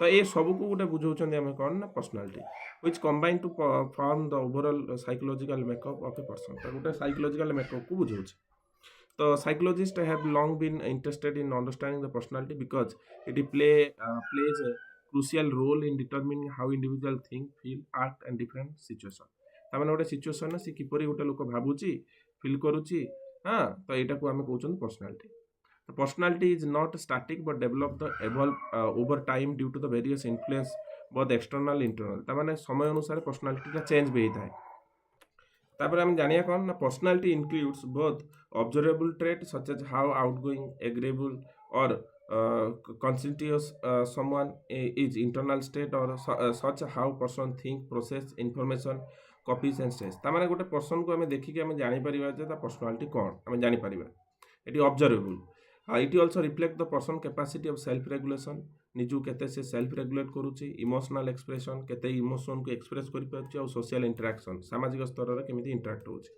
since personality is influence by a combination of genetic जोटा जेनेटिक फैक्टर को आम बुझाऊँच तो जेनेटिक अनुसार भी आम पर्सनालिटी थाए एनवायरमेंटल अनुसार थाए जोटा कि आम पारिपार्श्विक परिस्थिति अनुसार हाँ आम भी पर्सनालिटी थाए सोशल फैक्टर भी थाए तो it reflect the individual ability adaptability uniqueness and ability to relate other various context तामाने आम जानते पर्सनालिटी दृष्टि केमी किए एडप्ट करुच्ची पर्सनालिटी को किए यूनिक वे रे पर्सनालिटी को रिप्रेजेंट करुच्ची ये सब को बुझाऊँच तो फैक्टर कौन फास्ट आम जानते genetic and heredity factor genetic अनुसार आप पर्सनालिटी रहा टेम्परामेंट जमी आम कहते बापा माँ जब हाई टेम्पर थे सब रागी होते तो पिलार भी से जेनेटिक फैक्टर आसो जेटा जेनेटिक प्रिडिपोजिशन आम कहते है ପ୍ରିଡିପୋଜିସନ୍ ବୋଲି ଆମେ କହୁଛନ୍ତି, ଯେଉଁଟାକି ଅଲରେଡ଼ି ଡିପୋଜିଟ୍ ହେଇକି ଥାଏ ପ୍ୟାରେଣ୍ଟସ୍ଙ୍କ ପାଖରୁ। ତାପରେ ହେଉଛି ଏନଭାରମେଣ୍ଟାଲ ସୋସିଆଲାଇଜେସନ୍ ଫ୍ୟାକ୍ଟର। ଆପଣ ଯେଉଁ ଏନଭାରମେଣ୍ଟରେ ବାସ କରୁଛନ୍ତି, ଆପଣ ଫ୍ୟାମିଲି ଏନଭାରମେଣ୍ଟଟା କିପରି, ଆଉ ଫ୍ୟାମିଲି ଅନୁସାରେ ଆପଣଙ୍କ ପର୍ସନାଲିଟି ଡେଭଲପ୍ ହେବ ହେଲା। ତ ତାପରେ ହେଉଛି ପିଅର ଇନଫ୍ଲୁଏନ୍ସ, ଆପଣ ସାଙ୍ଗସାଥିଙ୍କ ଭଳିଆ, ତ ସେ ଅନୁସାରେ ଆପଣ ପର୍ସନାଲିଟି ଡେଭଲପ୍ ହେବ। କଲଚରାଲ ଇନଫ୍ଲୁଏନ୍ସ, କଲଚର ଅନୁସାରେ ପର୍ସନାଲିଟି ଥାଏ। ହଁ, ତ ଏଇ ଭିଡ଼ିଓକୁ ଆପଣ ପଜ୍ କରିକି ଗୁଡ଼ା ପଢ଼ିପାରିବେ ହେଲା। ତ ଲାଇଫ୍ ଇଭେଣ୍ଟ ଆଣ୍ଡ ଏକ୍ସପିରିଏନ୍ସ, ତା ଜୀବନ ବ୍ୟାପୀ ପ୍ରକ୍ରିୟାରେ କ'ଣ ସବୁ ଇଭେଣ୍ଟ ହେଇଛି ସେ ଅନୁସାରେ ଏକ୍ସପିରିଏନ୍ସ କ'ଣ ଗେନ୍ କରିଛନ୍ତି ସେ ଅନୁସାରେ ତାଙ୍କର ପର୍ସନାଲିଟି ଥାଏ। ତାପରେ ଲର୍ଣ୍ଣିଂ ଆଣ୍ଡ ପର୍ସନାଲ ଏକ୍ସପିରିଏନ୍ସ କ'ଣ ନା through the learning experience individual develop certain cognitive emotional pattern. ତାମାନେ ଆମର ଲର୍ଣ୍ଣିଂ ଦ୍ୱାରା ବି ଆମର କ'ଣ ହେଉଛି ପିଲାଙ୍କର ସର୍ଟନ୍ ମାନେ ପର୍ସନାଲିଟି ଡେଭଲପ୍ ହେଇପାରୁଛି। ଯେମିତି ସୋସିଆଲ ଲର୍ଣ୍ଣିଂ, ସାମାଜିକରଣ ପ୍ରକ୍ରିୟାରେ ସମାଜରୁ ସେ କ'ଣ ଶିଖୁଛି। କଗ୍ନିଟିଭ୍ ଡେଭଲପମେଣ୍ଟ ହେଉଛି ତାଙ୍କର ମାନସିକ ବା ବୌଦ୍ଧିକ ପ୍ରକ୍ରିୟା ଦ୍ୱାରା ସେମାନେ ଜିନିଷଟାକୁ ନିଜକୁ ନିଜେ ରେଗୁଲେଟ୍ କରି କିପରି ତା ପର୍ସନାଲିଟି ଡେଭଲପ୍ କରିପାରୁଛନ୍ତି। ଆଉ ହେଉଛି ସେଲ୍ଫ କନସେପ୍ଟ, ନିଜର କନସେପ୍ଟ ଅନୁସାରେ ଆମର ଆଟିଟ୍ୟୁଡ଼ କୋଭଳିଆ ରହିବା ଦରକାର, ଆମର ବଡି ଗେସ୍ଚର ପୋସ୍ଚର କୋଭଳିଆ ରହିବା ଦରକାର, ତ ଆମ ଫିଲିଂ ଥଟ୍ କେମିତି ରହିବା ଦରକାର। ଏଇଟା ହେଉଛି କ'ଣ ସେଲ୍ଫ କନସେପ୍ଟ ଦ୍ୱାରା। ଇଏ ହେଉଛି କ'ଣ ନା ଆପଣଙ୍କର ଗୋଟେ ପର୍ସନାଲ ଡେଭଲପମେଣ୍ଟ ଫ୍ୟାକ୍ଟର। ତାପରେ ବାୟୋଲୋଜିକାଲ ବା ନ୍ୟୁରୋ ବାୟୋଲୋଜିକାଲ ଫ୍ୟାକ୍ଟର ଅନୁସାରେ କ'ଣ ରହୁଛି ଆମର ଯେଉଁ ହର୍ମୋନାଲ ଫ୍ଲକ୍ଚୁଏସନ୍ ରହୁଛି, ଯେମିତି ଆମର ମୁଡ୍ଟା ସବୁବେଳେ ସୁଇଙ୍ଗ ହେଇଯାଏ। ମୁଡ୍ଟା କ'ଣ ହୁଏ ଆମର ସୁଇଙ୍ଗ ହୁଏ, କେତେବେଳେ ଆମେ ରାଗି ଯାଉଛନ୍ତି, କେତେବେଳେ ଅତ୍ୟଧିକ ଖୁସି ଅଛନ୍ତି, ସେ ଅନୁସାରେ ଆମକୁ ଗୋଟେ ବାୟୋଲୋଜିକାଲ ଫ୍ୟାକ୍ଟର ଏଟାକୁ ବୁଝାଉଛି। ତ ସେ ହାର୍ମୋନାଲ ଫ୍ୟାକ୍ଟର ଗୋଟେ ଇନଫ୍ଲୁଏନ୍ସ କରୁଛି ଯେ ଆମର ପର୍ସନାଲିଟି କିପରି ରହିବ। ତ ବ୍ରେନ୍ର ଷ୍ଟ୍ରକ୍ଚର ଫଙ୍କସନ୍ ଅନୁସାରେ ଆମର ପର୍ସନାଲିଟି ଡିପେଣ୍ଡ କରେ। ତାପରେ ସେଲ୍ଫ ରେଗୁଲେସନ୍ ବା ପର୍ସନାଲ ଚଏସ୍, ଆମର ନିଜର ଗୋଟେ ସେଲ୍ଫ ରେଗୁଲେସନ୍ ଅଛି, ନିଜକୁ ନିଜେ ବଦଳାଇବାର, ଆଉ ଗୋଟେ ପର୍ସନାଲ ଚଏସ୍ ଥାଏ। ସେ ଅନୁସାରେ ଆମର କ'ଣ ଥାଏ ନା ପର୍ସନାଲିଟି ଡେଭଲପ୍ ହୋଇଥାଏ। ତାପରେ ଡିଫରେଣ୍ଟ ଟାଇପ୍ ଅଫ୍ ପର୍ସନାଲିଟି କ'ଣ ନା ଗୋଟେ ହେଉଛି type A, type B personality ଥାଏ। ଟାଇପ୍ ଏ କ'ଣ ନା ଆମେ ଫାର୍ଷ୍ଟ ଜାଣିବା ଟାଇପ୍ ଏ କ'ଣ ନା type A people with personality tend to ambitious, driven, competitive and highly focused on achievement. ତାମାନେ ଟାଇପ୍ ଏ ର ଲୋକମାନେ ହାଇଲି ଆମ୍ବିସିୟସ୍ ଥାନ୍ତି, ମୁଁ ଏହା କରିବି, ମୁଁ ଆଗକୁ ଯାଇ ଏହା ହେବି। ତାପରେ ବହୁତ ଲୋକଙ୍କ ସହିତ କମ୍ପିଟିସନ୍ କରନ୍ତି, ଆଉ ଆପଣଙ୍କର ଆଚିଭମେଣ୍ଟ ଗୋଟେ ଚାକିରି ଜବ୍ କ୍ଷେତ୍ରରେ ଗୋଟେ ପୋଜିସନ୍ ପାଇଁ ସେମାନେ ତାଙ୍କର ପର୍ସନାଲିଟିଟା ଥାଏ। ଦେ ଆର୍ ଅଫେନ୍ ଇମ୍ପେସେଣ୍ଟ ହେଇଯାନ୍ତି, ଟାଇମ୍ କନସିୟସ୍ ଥାଏ ତାଙ୍କ ଭିତରେ, ହାଇ ଲେବୁଲ୍ ଅଫ୍ ଷ୍ଟ୍ରେସ୍ ବି ତାଙ୍କର ଥାଏ। They can be more on to health and problems and especially cardiovascular disease and due to their stress and level of tendency overwork। ତାମାନେ ତାଙ୍କର ଷ୍ଟ୍ରେସ୍ ତାଙ୍କର ବିଭିନ୍ନ ପ୍ରକାର ଡିଜିଜ୍ ବି ଦେଖାଯାଇଥାଏ। ତାପରେ ଜାଣିବା types of B type B ର ପର୍ସନାଲିଟି କ'ଣ ନା type B personally more relax, ସବୁବେଳେ ରିଲାକ୍ସ ଥିବେ, ଇଜି ଗୋଇଂ, ସବୁବେଳେ ଇଜିଲି ଚାଲିଥିବେ, ଲେସ୍ ଡ୍ରିଭେନ୍ କମ୍ପିଟିସନ୍କୁ ଏତେ ଫଲୋ କରନ୍ତିନି। They tend to more creative and enjoy process of doing things without excessive concern and time pressure deadline. Time pressure deadline ଅନୁସାରେ ସେ କୌଣସି କାମ କରିବେ ନାହିଁ, ସେମାନେ ତାଙ୍କ ଇଚ୍ଛାରେ କାମ କରିବେ। This type of B individual are generally less stressed and more adaptability of their approach life। ତାଙ୍କ ଲାଇଫ୍ ଅନୁସାରେ ସେ ମୋର୍ ଆଡାପ୍ଟେବୁଲ୍ ଆଉ ତାଙ୍କ ହିସାବରେ ସେ ଚାଲନ୍ତି ହେଲା। ତାପରେ କାର୍ଲ ଜଙ୍ଗ ପର୍ସନାଲିଟି ଟାଇପ୍ କ'ଣ ଆମେ ବୁଝିବା ନା Carl Jung Swiss psychologist and psychoanalytic propose a theory personality that revolve around the two primary attitude. ଦୁଇଟା ପ୍ରାଇମେରୀ ଆଟିଟ୍ୟୁଡ୍ ଚାରିପଟେ ପର୍ସନାଲିଟିଟା ଡେଭଲପ୍ ହେଇଥାଏ ବା ପର୍ସନାଲିଟିଟା ଘୁରି ବୁଲେ। ଗୋଟେ ହେଉଛି ଏକ୍ସଟ୍ରାଭର୍ଜନ୍ ଆଉ ଗୋଟେ ଇଣ୍ଟ୍ରୋଭର୍ଜନ୍। and four function of the consciousness କ'ଣ ନା ଥିଙ୍କିଂ, ଫିଲିଂ, ସେନ୍ସେସନ୍ ଆଣ୍ଡ ଇଣ୍ଟ୍ୟୁସନ୍। ତ ଏଇ ପ୍ରକ୍ରିୟା ମାଧ୍ୟମରେ ଗୋଟେ ପର୍ସନାଲ ଡେଭଲପ୍ ହୁଏ, ସେଗୁଡ଼ା ଆମେ ଜାଣିବା। ଏକ୍ସଟ୍ରାଭର୍ଟର ଭର୍ସେସ୍ ଇଣ୍ଟ୍ରୋଭର୍ଟର କ'ଣ ଆମେ ଜାଣିବା ନା ଏକ୍ସଟ୍ରାଭର୍ଟ କ'ଣ ଆମେ କହୁଛନ୍ତି focus on the external world, external ବା drawing energy from the social interaction, ସାମାଜିକରଣ ପ୍ରକ୍ରିୟା ଦ୍ୱାରା ଆମେ ବାହାରୁ କ'ଣ ବାହ୍ୟରୁ କେମିତି ଶିଖୁଛନ୍ତି। ଇଣ୍ଟ୍ରୋଭର୍ଟର focus on the inner thought, ନିଜ ଭିତରେ ଥିବା ଥଟ୍, ଡ୍ରାଇଭ୍, ଇଚ୍ଛା ଯେଉଁଟାକି ରିଫ୍ଲେକ୍ଟ ହୋଇଥାଏ, ସେଟାକୁ ଆମେ କହୁଛନ୍ତି ଏକ୍ସଟ୍ରାଭର୍ଟର ବା ଇଣ୍ଟ୍ରୋଭର୍ଟର। ତାପରେ ଆସିଲେ ଆମେ ଥିଙ୍କିଂ ଭର୍ସେସ୍ ଫିଲିଂ, ଆମେ ଯାହା ଚିନ୍ତନ କରନ୍ତି ଆଉ କ'ଣ ଫିଲ୍ କରନ୍ତି। Thinking is type of making decision based on the logic ବା ଅବଜେକ୍ଟିଭ୍ ଆନାଲାଇଜ୍, ଯେଉଁଟାକି ଆମେ ଲଜିକାଲି ଅବଜେକ୍ଟିଭ୍ ବେସ୍ଡରେ ଯେଉଁଟା ଆମ ମାଇଣ୍ଡରେ ଆସେ ତାକୁ ଆମେ ଥିଙ୍କିଂ କୁହନ୍ତି। ଆଉ while feeling is a really more personal values and emotion consideration. ତାମାନେ ଫିଲିଂ ଭିତରେ କ'ଣ ଥାଏ ନା ଗୋଟେ ଭ୍ୟାଲୁ ଥାଏ, ଗୋଟେ ଇମୋସନାଲ୍ କନସିଡରେସନ୍ ଥାଏ, ଯାହାଦ୍ୱାରା ଆମେ ଆମ ନିଜ ଥିଙ୍କିଂ ପ୍ରୋସେସ୍କୁ ଡେଭଲପ୍ କରିପାରିବା। ତାପରେ ହେଉଛି ସେନ୍ସିଂ ଭର୍ସେସ୍ ଇଣ୍ଟ୍ୟୁସନ୍। କ'ଣ sensing individual focused on the create facts and detail. ତାମାନେ କ୍ରିଏଟ୍ ଆମେ କରୁଛନ୍ତି, ଫ୍ୟାକ୍ଟସ୍ ଗୁଡ଼ା କ୍ରିଏଟ୍ କରୁଛନ୍ତି। Where the intuitive individual look at the bigger picture and are more likely really on inside of the pattern ତା ମାନେ ଗୋଟେ sensation ଆମେ ଗୋଟେ ସେନ୍ସ ମାଧ୍ୟମରେ ଆମେ ଜିନିଷଟାକୁ ଜାଣୁଛନ୍ତି କ'ଣ ନା individual focus on the concrete fact ଗୋଟେ ଡିଟେଲଟା ତା ପାଖରେ ଅଛି ସେଇ ବିଷୟରେ ଜାଣୁଛନ୍ତି ଆଉ ଇଣ୍ଟୁଇଟିଭ୍ ହେଉଛି କ'ଣ ଏଟା ବିଗର ପିକ୍ଚର ତା ବାବଦରେ ଆଉ ଟିକେ ବ୍ୟାପକ ଭାବରେ ଆମେ ଜାଣିବା ସେଟା ଇଣ୍ଟୁଇଟିଭ୍ ହେଉଛି ସେଟା ଇନସାଇଡ୍ରୁ ଆସିଥାଏ ତାପରେ ଜଜିଂ ଆଣ୍ଡ ପରସିଭିଂ ଜଜିଂ ଆଉ ପରସିଭିଂ ଭିତରେ ଫରକ କ'ଣ ନା ଜଜିଂ is a type of prefer structure ତାମାନେ ଜଜ୍ ହେଉଛି ଗୋଟେ ଆମେ ଗୋଟେ ପ୍ରିଫର କରୁଛନ୍ତି ଜିନିଷଟାକୁ ପସନ୍ଦ କରୁଛନ୍ତି planning and organization or perceiving type of more flexible and spontaneous and open up to change ତା ମାନେ perceive ଜାଗାରେ ଆମେ କ'ଣ କରୁଛନ୍ତି ଆଉ ଟିକେ ଗଭୀର ଚିନ୍ତନ କରୁଛନ୍ତି ଆଉ ତାକୁ ଆମେ ଚେଞ୍ଜ କରିବାର କ୍ୟାପାବିଲିଟି ଆମ ପାଖରେ ରହୁଛି ଏଇଟା ହେଉଛି ଜଜିଂ ଆଉ ପରସିଭିଂ ଭିତରେ ଡିଫରେନ୍ସ ତାପରେ ଆମେ ଜାଣିବା ଦ ବିଗ୍ 5 ପର୍ସନାଲିଟି ଟ୍ରେଟ୍ ଆମର ଅଛି 5 ବିଗ୍ ଫ୍ୟାକ୍ଟର ମଡେଲ ଅଛି ଆମର ହେଉଛି କ'ଣ ନା ଓପନନେସ୍ ଆଣ୍ଡ ଏକ୍ସପିରିଏନ୍ସ ଆମ ଏକ୍ସପିରିଏନ୍ସକୁ ସବୁବେଳେ ଓପନ୍ ଥିଙ୍କିଂ ଦ୍ୱାରା ଆମେ ତାକୁ ଏକ୍ସପ୍ରେସ୍ କରିବା ଦରକାର ସେଟା ହେଉଛି ହାଇଲି ଓପନନେସ୍ ଆମେ ତାକୁ କହୁଛନ୍ତି ତାପରେ କନସାଇଣ୍ଟନିୟସ୍ କ'ଣ ନା ଏଟା ହେଉଛି କ'ଣ ନା ଗୋଟେ ରିଲାଏବଲ୍ ଥିଙ୍କିଂ ଯେଉଁଟାକି ଆମର ଗୋଲ୍ ଓରିଏଣ୍ଟେଡ୍ ପର୍ସନ୍ ପାଖରେ ହାଇଲି କନସାଇଣ୍ଟନିୟସ୍ ଥାଏ ତା ପାଖରେ ସେ ଡିସିପ୍ଲିନ୍ ଥାନ୍ତି ସେ ଫୋକସ୍ ଥାନ୍ତି ଆଉ ଏଫିସିଏଣ୍ଟ ଥାନ୍ତି ଏହି ପ୍ରକାର କ୍ୱାଲିଟି ଯାହା ପାଖରେ ଥିବ ସେ କନସାଇଣ୍ଟନିୟସ୍ ବୋଲି ଆମେ କହିବା ସେ ସବୁବେଳେ ପ୍ରତିଜ୍ଞାବଦ୍ଧ ଅଛି ସେ ଗୋଟେ ଆଚିଭମେଣ୍ଟ ପାଇବେ ତାପରେ ସେ ରିଲାକ୍ସ ହେବେ ତାପରେ ଏକ୍ସଟ୍ରା ଭର୍ଜନ୍ କ'ଣ ନା ଏକ୍ସଟ୍ରା ଭର୍ଜନ୍ ବାହ୍ୟ ପ୍ରତିକ୍ରିୟା ଦ୍ୱାରା ସୋସାଇଟି ଦ୍ୱାରା ଏନଭାରମେଣ୍ଟ ଦ୍ୱାରା ସେ କେତେ ତା ପର୍ସନାଲିଟା କିପରି ରହୁଛି ଆଉ ଏଗ୍ରେବଲନେସ୍ ମାନେ କ'ଣ ନା ଗୋଟେ ଜିନିଷକୁ ଏଗ୍ରିବଲନେସ୍ ମାନେ କ'ଣ ନା ଗୋଟେ କୋଅପରେଟିଭ୍ ଦ୍ୱାରା ଗୋଟେ ଇମ୍ପାଥି ଦ୍ୱାରା ଗୋଟେ ଫ୍ରେଣ୍ଡର ହେଲ୍ପଫୁଲ୍ ଦ୍ୱାରା କନସିଡରେସନ୍ ଦ୍ୱାରା ତା ପର୍ସନାଲିଟି ଡେଭଲପ୍ କରିଥାଏ ସେଟାକୁ ଆମେ ବୁଝାଉଛନ୍ତି ତାପରେ ନ୍ୟୁରୋଟିଜିମ୍ ହେଉଛି ବାୟୋଲୋଜିକାଲି ଆମେ ଜାଣିଛନ୍ତି ଏଇଟା ଯେଉଁଟାକି ଜେନେଟିକ୍ ଫ୍ୟାକ୍ଟର ଦ୍ୱାରା ଆସିଥାଏ ସେଟା ହେଉଛି ଏନ୍ଜାଇଟି ଡିପ୍ରେସନ୍ ଏସବୁ ଇମୋସନ୍ ନେଗେଟିଭ୍ ଇମୋସନ୍ ଦ୍ୱାରା ଏଟା ଆସିଥାଏ ଏଟା ନ୍ୟୁରୋଟିଜିମ୍ ବୋଲି ଆମେ କହୁଛନ୍ତି ଏଟା ମାନସିକ ପ୍ରକ୍ରିୟାର ନ୍ୟୁରୋଟିଜିମ୍ ପ୍ରୋସେସ୍ ତାପରେ ଆସିଲା ସାଇକୋଡାଇନାମିକ୍ ପର୍ସନାଲିଟି ଟାଇପ୍ କ'ଣ ଯେଉଁଟାକି ଫ୍ରୁଏଡ୍ ଦେଇଛନ୍ତି ଯେଉଁଟାକି ଆମେ କହୁଛନ୍ତି ଫାଷ୍ଟ କ'ଣ ଇଦ୍ ବୋଲି କହୁଛନ୍ତି ଇଗୋ ସୁପର ଇଗୋ ହେଲା ଇଦ୍ ଇଗୋ ସୁପର ଇଗୋ କ'ଣ ଇଦ୍ ହେଉଛି ଇନଷ୍ଟ୍ରକ୍ସନାଲ୍ ବା primary part of personality that seeks to pleasure immediate gratification ତାମାନେ ଇଦ୍ ହେଉଛି କ'ଣ ନା ଗୋଟେ ଲୋକ କ'ଣ କରୁଛି ତା ପର୍ସନାଲିଟି ପାଇଁ ସେ କ'ଣ କରୁଛି କୌଣସି ଜିନିଷକୁ ଇମିଡ଼ିଏଟଲି ଜିନିଷଟା ପାଇବା ପାଇଁ ଚାହୁଁଛି ହେଲା ତାପରେ ହେଉଛି ଇଗୋ କ'ଣ ଇ traditionally part of personality mediate between the desire of id and moral concentration of super ego ତାମାନେ ଗୋଟେ ଜିନିଷକୁ ସେ କ'ଣ କରୁଛି ନା ଇଦ୍ ମାନେ ଗୋଟେ ଜିନିଷକୁ ସେ କ'ଣ କରୁଛି ନିଜ ଦୃଷ୍ଟିରୁ ଦେଖୁଛି ଇଦ୍ ଆଉ ସୁପର ଇଗୋ ହେଉଛି ଯେଉଁଟାକି ସୋସାଇଟି ଦୃଷ୍ଟିରୁ ଦେଖୁଛି ଇଗୋ କ'ଣ କରୁଛି ତାର ଗୋଟେ ମଝିର ସଲ୍ୟୁସନ୍ କାଢ଼ୁଛି ନା ସେ ଇଦ୍କୁ ଫଲୋ କରିବ ନା ସେ ସୁପର ଇଗୋକୁ ଫଲୋ କରିବ ତା ମଝି ପର୍ସନ୍ଟାକୁ ବା ମିଡ଼ିଏଟ୍ ବିଟୱିନ୍ରେ କାମ କରୁଛି ହେଲା ଆମେ ଚକୋଲେଟ୍ କ'ଣ କରିବା ଇଦ୍ରେ ଚକୋଲେଟ୍ଟା ଆମେ ଖାଇବାକୁ ପଡ଼ିବ I want this chocolate ego କ'ଣ କରୁଛି ନା ସୁପର ଇଗୋ କ'ଣ କରୁଛି ନା ଚକୋଲେଟ୍ ମୁଁ ଖାଇବିନି ମୁଁ ଚକୋଲେଟ୍ଟା ନ ଖାଇକି ମୁଁ ଆଉ ଗୋଟେ କାହାକୁ ଦାନ କରିଦିଏ ସୁପର ଇଗୋ କ'ଣ କରୁଛି ନା ଇଗୋ କ'ଣ କରୁଛି ତା ମଝିରେ ଗୋଟେ ରାସ୍ତା କାଢ଼ୁଛି ନା ଆମେ ଖାଇବା ପାଇଁ ଜୋର ଧରିବା ନା ଆମେ କାହାକୁ ଦେଇଦେବା ତାର ଗୋଟେ ମଝି ରାସ୍ତା ଖୋଜିବ ଏଇଟା ହେଉଛି ଇଗୋ ସୁପର ଇଗୋ ଆମେ ଜାଣିଗଲେ the moral and ethical component personality serve the society rules and norm ଅନୁସାରେ ଲୋକଙ୍କର ସୁପର ଇଗୋ ସେଟ୍ ହେଇଥାଏ ହେଲା ତ ଏଠି ରହିଛି କନକ୍ଲୁଜନ୍ ଆପଣ ଏଇ କ୍ୱେଶ୍ଚନଟା ପଢ଼ିକି କନକ୍ଲୁଜନଟା ଡିରାଇଭ୍ ନିଜେ କରିପାରିବେ ନହେଲେ ଆପଣ ଭିଡ଼ିଓ ପଜ୍ କରି କନକ୍ଲୁଜନଟାକୁ ପଢ଼ିପାରିବେ ତାପରେ ନେକ୍ସଟ ନମ୍ବର କ୍ୱେଶ୍ଚନକୁ ଆସିବା explain the concept of integration personality and how can be develop among the student ତାମାନେ ପର୍ସନାଲିଟି ଆମେ କିପରି ଇଣ୍ଟିଗ୍ରେଟ୍ କରିପାରିବା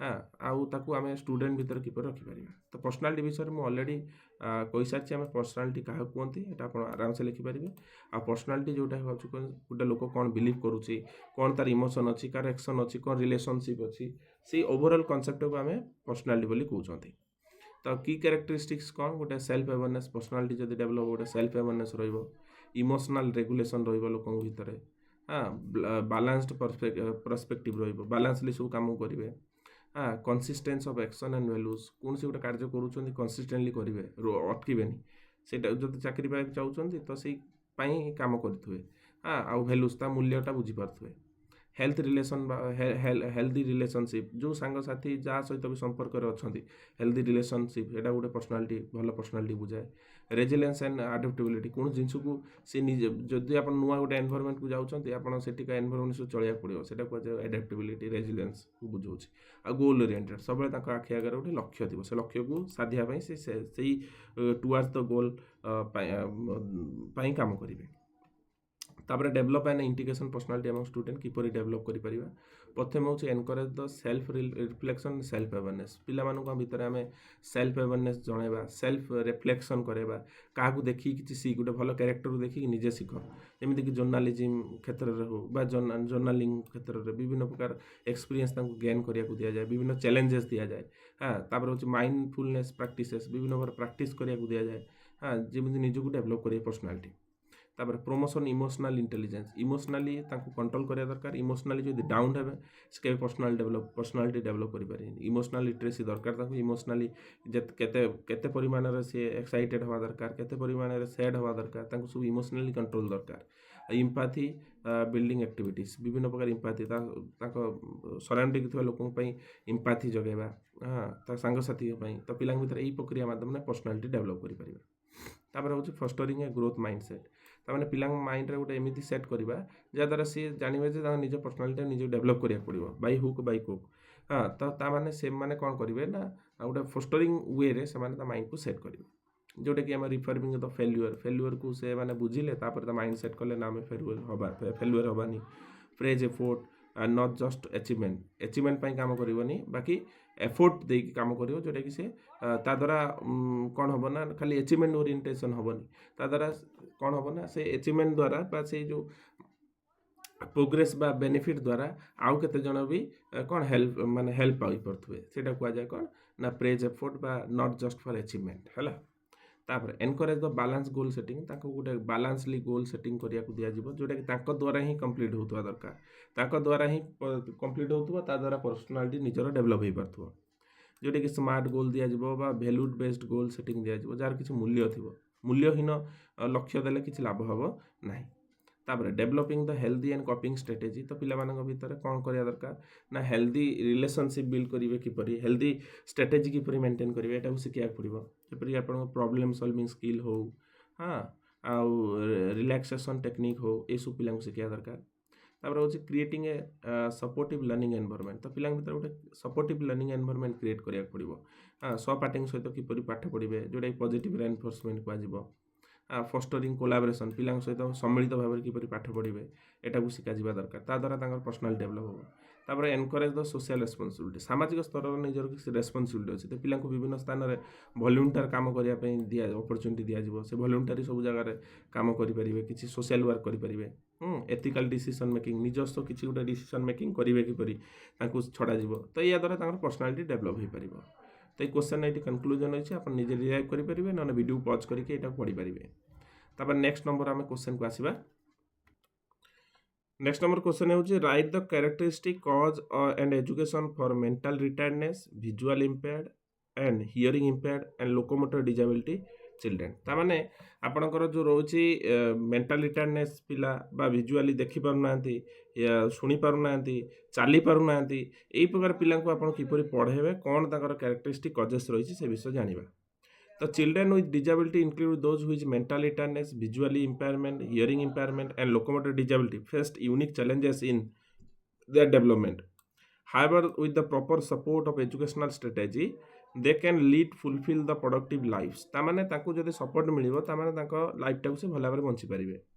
तो understanding the characteristic causes and appropriate educational method of these children essential to provide the effective support and fostering their development. तामाने ताको development पई हमें effective way रे पढ़ाया दरकार. तो प्रथम हमें जानिबा मेंटल रिटायर्डनेस पिलांग बाबतरे बा इंटेलेक्चुअल डिसेबिलिटी हमें कहउछन्ते.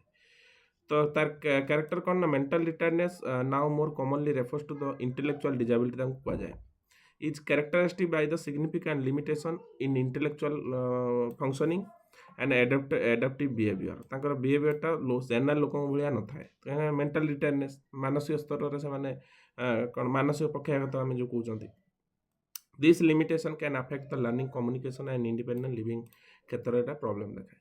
फर्स्ट हूँ कौन कॉग्निटिव इम्पेयरमेंट. कॉग्निटिव इम्पेयरमेंट कौन ना children with intellectual disability have lower IQ score तांकर लोअर आईक्यू स्कोर थाए जनरली बिलो 70 तांकर बिलो 70 थिबो may struggle with the task such as problem solving reasoning and abstract thinking ए सब गुड़ा तार प्रॉब्लम थाए.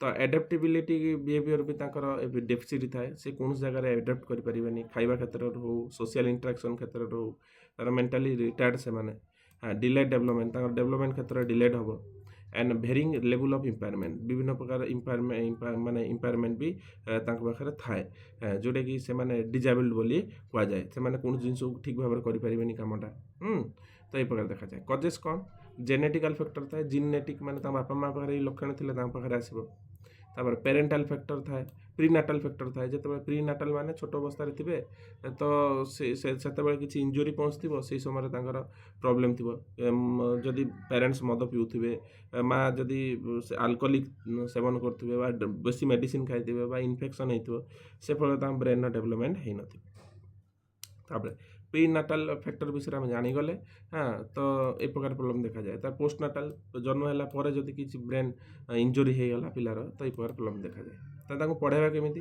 तो पढ़ाइबा एजुकेशन किपरि दबा ना इंडिविजुअलाइज एजुकेशन प्लान थाए तांपर विभिन्न प्रकार एजुकेशन इंडिविजुअलाइज प्लान थाए तो इंडिविजुअलाइज वे रे पढ़ाइबे पिक्चर देखै पढ़ाइबे हाँ वेल वे रे डेवलपमेंट करेंगे हाँ जो अर्थ से बुझुंट सिंपल वे रे तो सिंपल एजुकेशन क्लासरूम थी जटिल क्लासरूम है से बुझीपारे एक से ब्रेन काम करूनी जदि आम जटिल क्लासरूम दबा से बुझीपारे ना तापर फंक्शनल करिकुलम जिते से कार्यात्मक वे रे शिखिबे हाँ जिते कम्युनिकेशन करेंगे सहित प्रैक्टिस करेंगे ता द्वारा से शिखिबे तापर use of visual hand on learning aids visual aid गुड़ा देखे पारे तो यहाँ गला आप मेंटल रिटर्नेस पिलापर आम आसा visual impairment blindness low vision पिला पाखे तो से कौन प्रॉब्लम ना लिमिटेड विजुअल एक्विटी थी से कम देखुए कैरेक्टरिस्टिक्स गुड़ाक डिफिकल्टी विथ मोबिलिटी से देखी लो देखा से कौन जाक मुव कर कौन जिनस को आने कहले से इग्नोर करुवे हाँ तो ये प्रकार प्रॉब्लम देखा जाए डिलेड डेवलपमेंट से क्षेत्र में डिलेड डेवलपमेंट हम लर्निंग चैलेंजेस पढ़ार भी बहुत प्रॉब्लम होता है पढ़ाई आम ब्रेल लेखा पद्धति द्वारा आम शुणे कि पाठ पढ़ाई था कजेस कौन ये भी जेनेटिक कंडीशन अच्छी जेनेटिकली प्रॉब्लम थी मुव कर जेकोसी इंजरी हो जेनेटिकली जदि थाए मुव करे आगे तापर इन्फेक्शन इंजरी आखिरे जदि इन्फेक्शन है इंजरी है आखिरे किसी बाजीगला से प्रकार प्रॉब्लम देखा जाए मेडिकेशन कंडीशन मेडिसिन द्वारा भी प्रॉब्लम हुए जमी कंट्राक्ट ग्लूकोमा ये प्रकार जो मोतियाबिंदु टाइप प्रॉब्लम होता है हाँ तापर एनवायरमेंटल फैक्टर एनवायरमेंटल प्रदूषण आपणकर हार्मफुल सब्सटेंसेस फल आई प्रॉब्लम होता है पढ़ाइबा किपरि बाइल ब्रेल इंस्ट्रक्शन द्वारा आप जो ब्रेल जमी छुंची भाया थी फुड़े से पढ़ुवे ऊंचा कर फिल कर पढ़ुवे आसिस्टिव टेक्नोलोजी विभिन्न प्रकार आसिस्टिव टेक्नोलोजी अच्छी से माध्यम पढ़े जड़े जो टीचर थे सेवात्मक वे पढ़ाऊे है आम कौन कहते हूँ ओरिएंटेशन एंड मोबिलिटी ट्रेनिंग है से माध्यम पे पढ़ाई पार तो मोबिलिटी ट्रेनिंग विभिन्न प्रकार ट्रेनिंग आवश्यकता अच्छी किपरि से निजक मेंटेन कर सराउंडिंग रे तापर होची use of tactile and auditory material ता माने सी जेते देखि तो पारुन ना सी जेते सुनी की हो बा टेस्ट करी हो से ड्राइंग माध्यम रे हो ए माध्यम रे से जिनसटा को से एक्सप्रेस करि परियो बा से जिनसटा को सुनी की बुझी परियो हाँ तापर स्पेशल एजुकेशन टीचर से था नॉर्मल टीचर पारिबेनी तो स्पेशल एजुकेशन टीचर से माने वेल ट्रेंड था किपरि पढ़ेबे तो तापर आसला हियरिंग इम्पेयरमेंट जोटा कि पिला शुणी पारुना तार कैरेक्टरिस्टिक कौन ना delayed speech and language development तो से शुणती कम जेहेतु शुणा सहित कहबार संस्पर्श थाए जदि शुणे कम ताने कहे भी कम ए प्रकार थाए सोशल कम्युनिकेशन चैलेंजेस से शुणी पारे क्या कथा तो कहे क्या यहाँ गोटे प्रॉब्लम एकेडमिक डिफिकल्टीज एकेडमिक पाठ पढ़ार बहुत डिफिकल्ट फेस करेंगे use of alternative communication method alternative जमीक आपंकर एक्शन बेस्ड से जो शुणी पारे ना एक्शन बेस्ड से करेंगे साइन लैंग्वेज से करेंगे कम्युनिकेशन तापर कजेस कौन जेनेटिक फैक्टर आम जानते जेनेटिक फैक्टर तो सब यहाँ प्रॉब्लम देखाए तापर आसला प्रीनाटाल फैक्टर जो जन्म समय जदि कौन प्रॉब्लम है प्रेगनेंसी पूर्व तो से प्रकार इम्पैक्टा पिला पड़ता है बाथ रिलेटेड फैक्टर बा जन्म होगा समय जब ऑक्सीजन ठीक भाव ऑक्सीजन न पाइला से क्षेत्र में पिलार शुणा शक्ति हर बसाए तापर नॉइज एक्सपोजर जदि छोट बेले अत्यधिक नॉइज शुणी कानर पर्दा फाटीगला जहाँफल प्रॉब्लम हुए इन्फेक्शन फल भी होता है तापर एजिंग एज अनुसार फैक्टर थाए तो अधिक एज गले भी शुणा जाए ना तो एजुकेशन किपरि देबे ना साइन लैंग्वेज मन रखु साइन लैंग्वेज माध्यम पढ़ेबे स्पीच थेरापी माने विभिन्न प्रकार लैंग्वेज स्किल अच्छी से माध्यम से पढ़े हियरिंग एड दिज्व ହଁ ତ ହିୟରିଂ ଏଣ୍ଡ ତାଙ୍କ କାନର ଯେଉଁ ଦେଖିବେ ଇୟରବଡ୍ ଭଳିଆ ଥିବ ସେଇଟା ଦେଇକି ସେମାନେ ଶୁଣିପାରିବେ। ଆଉ ଭିଜୁଆଲ୍ ରିଟେନ୍ସ ଯେତେ ଲେଖିକି ଆଉ ଭିଜୁଆଲି ଦେଖେଇକି ତାଙ୍କୁ ପାଠ ପଢ଼ାଯିବ। Include in general education, general education ଆମେ ତାଙ୍କୁ ଇନକ୍ଲୁଜ୍ କରିପାରିବା କାହିଁକିନା ସେମାନେ ଦେଖି ପାରୁଛନ୍ତି ନା, ତ ତାଙ୍କର କିଛି ଅସୁବିଧା ହେବ ନାହିଁ। ତାପରେ ଆସିଲା ଲୋକୋମୋଟର ଡିଜାବିଲିଟି, ଫିଜିକାଲ୍ ଡିବିଲିଟି, ଯେଉଁ ଚାଲିପାରିବେନି, ଦୌଡ଼ି ପାରିବେନି, ଏଇ ପ୍ରକାର ପ୍ରୋବ୍ଲେମ୍ ହୁଏ। ତ locomotor disability refers to the physically disability that affect the movement of mobility. ସେମାନେ ଚାଲିପାରନ୍ତିନି, ତ ତାଙ୍କର କ'ଣ ଚ୍ୟାଲେଞ୍ଜେସ୍ ଥାଏ ନା ମୋବିଲିଟି ଚ୍ୟାଲେଞ୍ଜେସ୍, ସେମାନେ ଚାଲିପାରିବେନି। କୋଅର୍ଡ଼ିନେସନ୍ ଆଣ୍ଡ ବାଲାନ୍ସଡ୍ ଇସ୍ୟୁ, ସେମାନେ ଛିଡ଼ା ହେଇପାରିବେନି ଆପେ ଆପେ, ଥାଳି ଧରି ଖାଇପାରିବେନି, ତାଙ୍କ ହାତ ଥରୁଥିବ, ଏଇ ପ୍ରକାର ପ୍ରୋବ୍ଲେମ୍ ଦେଖାଯାଏ। ଫ୍ୟାଟିକ୍, ତାଙ୍କ ପାଖରେ କ'ଣ ଥାଏ ନା କୌଣସି କାମରେ ଏଫୋର୍ଟ ଦେଇପାରିବେନି, ଏଇ ପ୍ରକାର ପ୍ରୋବ୍ଲେମ୍ ଦେଖାଯାଏ।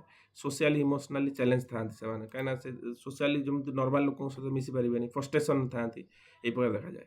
ତ ତାର କଜେସ୍ କ'ଣ ନା କଞ୍ଜେଣ୍ଟିଆଲ୍ କଣ୍ଡିସନ୍, ମାନେ କ'ଣ ନା ଯେଉଁ ସେଲେବ୍ରାଲ୍ ପ୍ଲାସି ଆମେ କହୁଛନ୍ତି, ମସ୍ତିଷ୍କ ପକ୍ଷାଘାତ, ସ୍ପାଇନାଲ୍ ବାଇଫିଡ଼ିଆ, ମସ୍କୁଲାର ଡିଷ୍ଟ୍ରଫି, ତ ଏଇ ପ୍ରକାର ସବୁ ପ୍ରୋବ୍ଲେମ୍ ଦେଖାଯାଇଥାଏ। ତ ଏଇଟା ଗୋଟେ ହେଉଛି କଞ୍ଜିନିଆଲ୍ କଣ୍ଡିସନ୍ ବୋଲି ଆମେ କୁହନ୍ତି। ଇଞ୍ଜରୀ, କୌଣସି ପ୍ରକାର ଏକ୍ସିଡେଣ୍ଟାଲ୍ ପ୍ରୋବ୍ଲେମ୍ ଯୋଗୁଁ ତାର ଏଇ ପ୍ରୋବ୍ଲେମ୍ ହେଲା, ବା ରୋଗ ଦ୍ୱାରା, ଡିଜିଜ୍ ଆଣ୍ଡ କଣ୍ଡିସନ୍ ଦ୍ୱାରା ହେଲା, ବା ନ୍ୟୁରୋଲୋଜିକାଲ୍ ଡିଜର୍ଡର, ନର୍ଭ ପ୍ରୋବ୍ଲେମ୍ ଯୋଗୁଁ ବି ତାଙ୍କୁ ଫିଜିକାଲି ମୁଭ୍ କରିପାରିବେନି। ତ ଏଇ ପ୍ରକାର ପ୍ରୋବ୍ଲେମ୍ ହେଲା, ତାଙ୍କୁ ପଢ଼ାଇବା କେମିତି? ଇନକ୍ଲୁଜିଭ୍ କ୍ଲାସରୁମ୍ରେ ସେଟିଂରେ ପଢ଼ାଇବା, ବାକି ତାଙ୍କୁ ତାଙ୍କ ସ୍ପିଡ୍ ଅନୁସାରେ ପଢ଼ାଇବାକୁ ପଡ଼ିବ। ଫିଜିକାଲ୍ ଆଣ୍ଡ ଅକୁପେସନାଲ୍ ଥେରାପି ତାଙ୍କୁ ଦେବା, ବିଭିନ୍ନ ପ୍ରକାର ଥେରାପି ଅଛି, ତାଙ୍କୁ ଦେବା, ମୋଟର ସ୍କିଲ୍ କରାଇବା, ତାଦ୍ୱାରା ସେମାନେ ଟିକେ ଟିକେ ଇମ୍ପ୍ରୁଭ୍ କରିପାରିବେ। ଆସିଷ୍ଟିଭ୍ ଟେକ୍ନୋଲୋଜି, ମାନେ ତାଙ୍କୁ ସାହାଯ୍ୟ, ଚାଲିବାରେ, ଲେଖିବାରେ ତାଙ୍କୁ ଟିକେ ସାହାଯ୍ୟ କରିବା, ତ ଏ କ୍ଷେତ୍ରରେ ହେଇପାରିବ। ତାଙ୍କୁ ଯେତେ ଭର୍ବାଲି ବା ମୌଖିକ ମାଧ୍ୟମରେ ବି ତାଙ୍କୁ ଫଙ୍କସନ୍ କରାଇ ପାରିବା। ଇଣ୍ଡିଭିଜୁଆଲାଇଜ୍ ଆକୋମୋଡେସନ୍, ତାଙ୍କୁ ଜଣେ ତାଙ୍କ କେୟାର ଟେକର୍ ଥିବେ, ବା ସେଠି ସ୍କୁଲରେ ଜଣେ କେୟାର ଟେକର୍ ଥିବେ, ତାଙ୍କୁ ଏକ୍ସେସ୍ କରୁଥିବେ, ହ୍ୱିଲ୍ ଚେୟାରରେ ତାଙ୍କୁ ଆଣୁଥିବେ, ନେଉଥିବେ। ତାପରେ ଏନକରେଜ୍ ଦ ସୋସିଆଲ୍ ଇନକ୍ଲୁଜନ୍, ସୋସିଆଲରେ ମିଶିବା ପାଇଁ ତାକୁ ଏନକରେଜ୍ କରିବା। ତ ଇଏ ହେଉଛି ଏଇ କ୍ୱେଶ୍ଚନ୍ ଆନ୍ସର୍। ତାପରେ କନକ୍ଲୁଜନ୍ ହେଉଛି ନିଜେ ମଧ୍ୟ ଡିରାଇଭ୍ କରିପାରିବେ।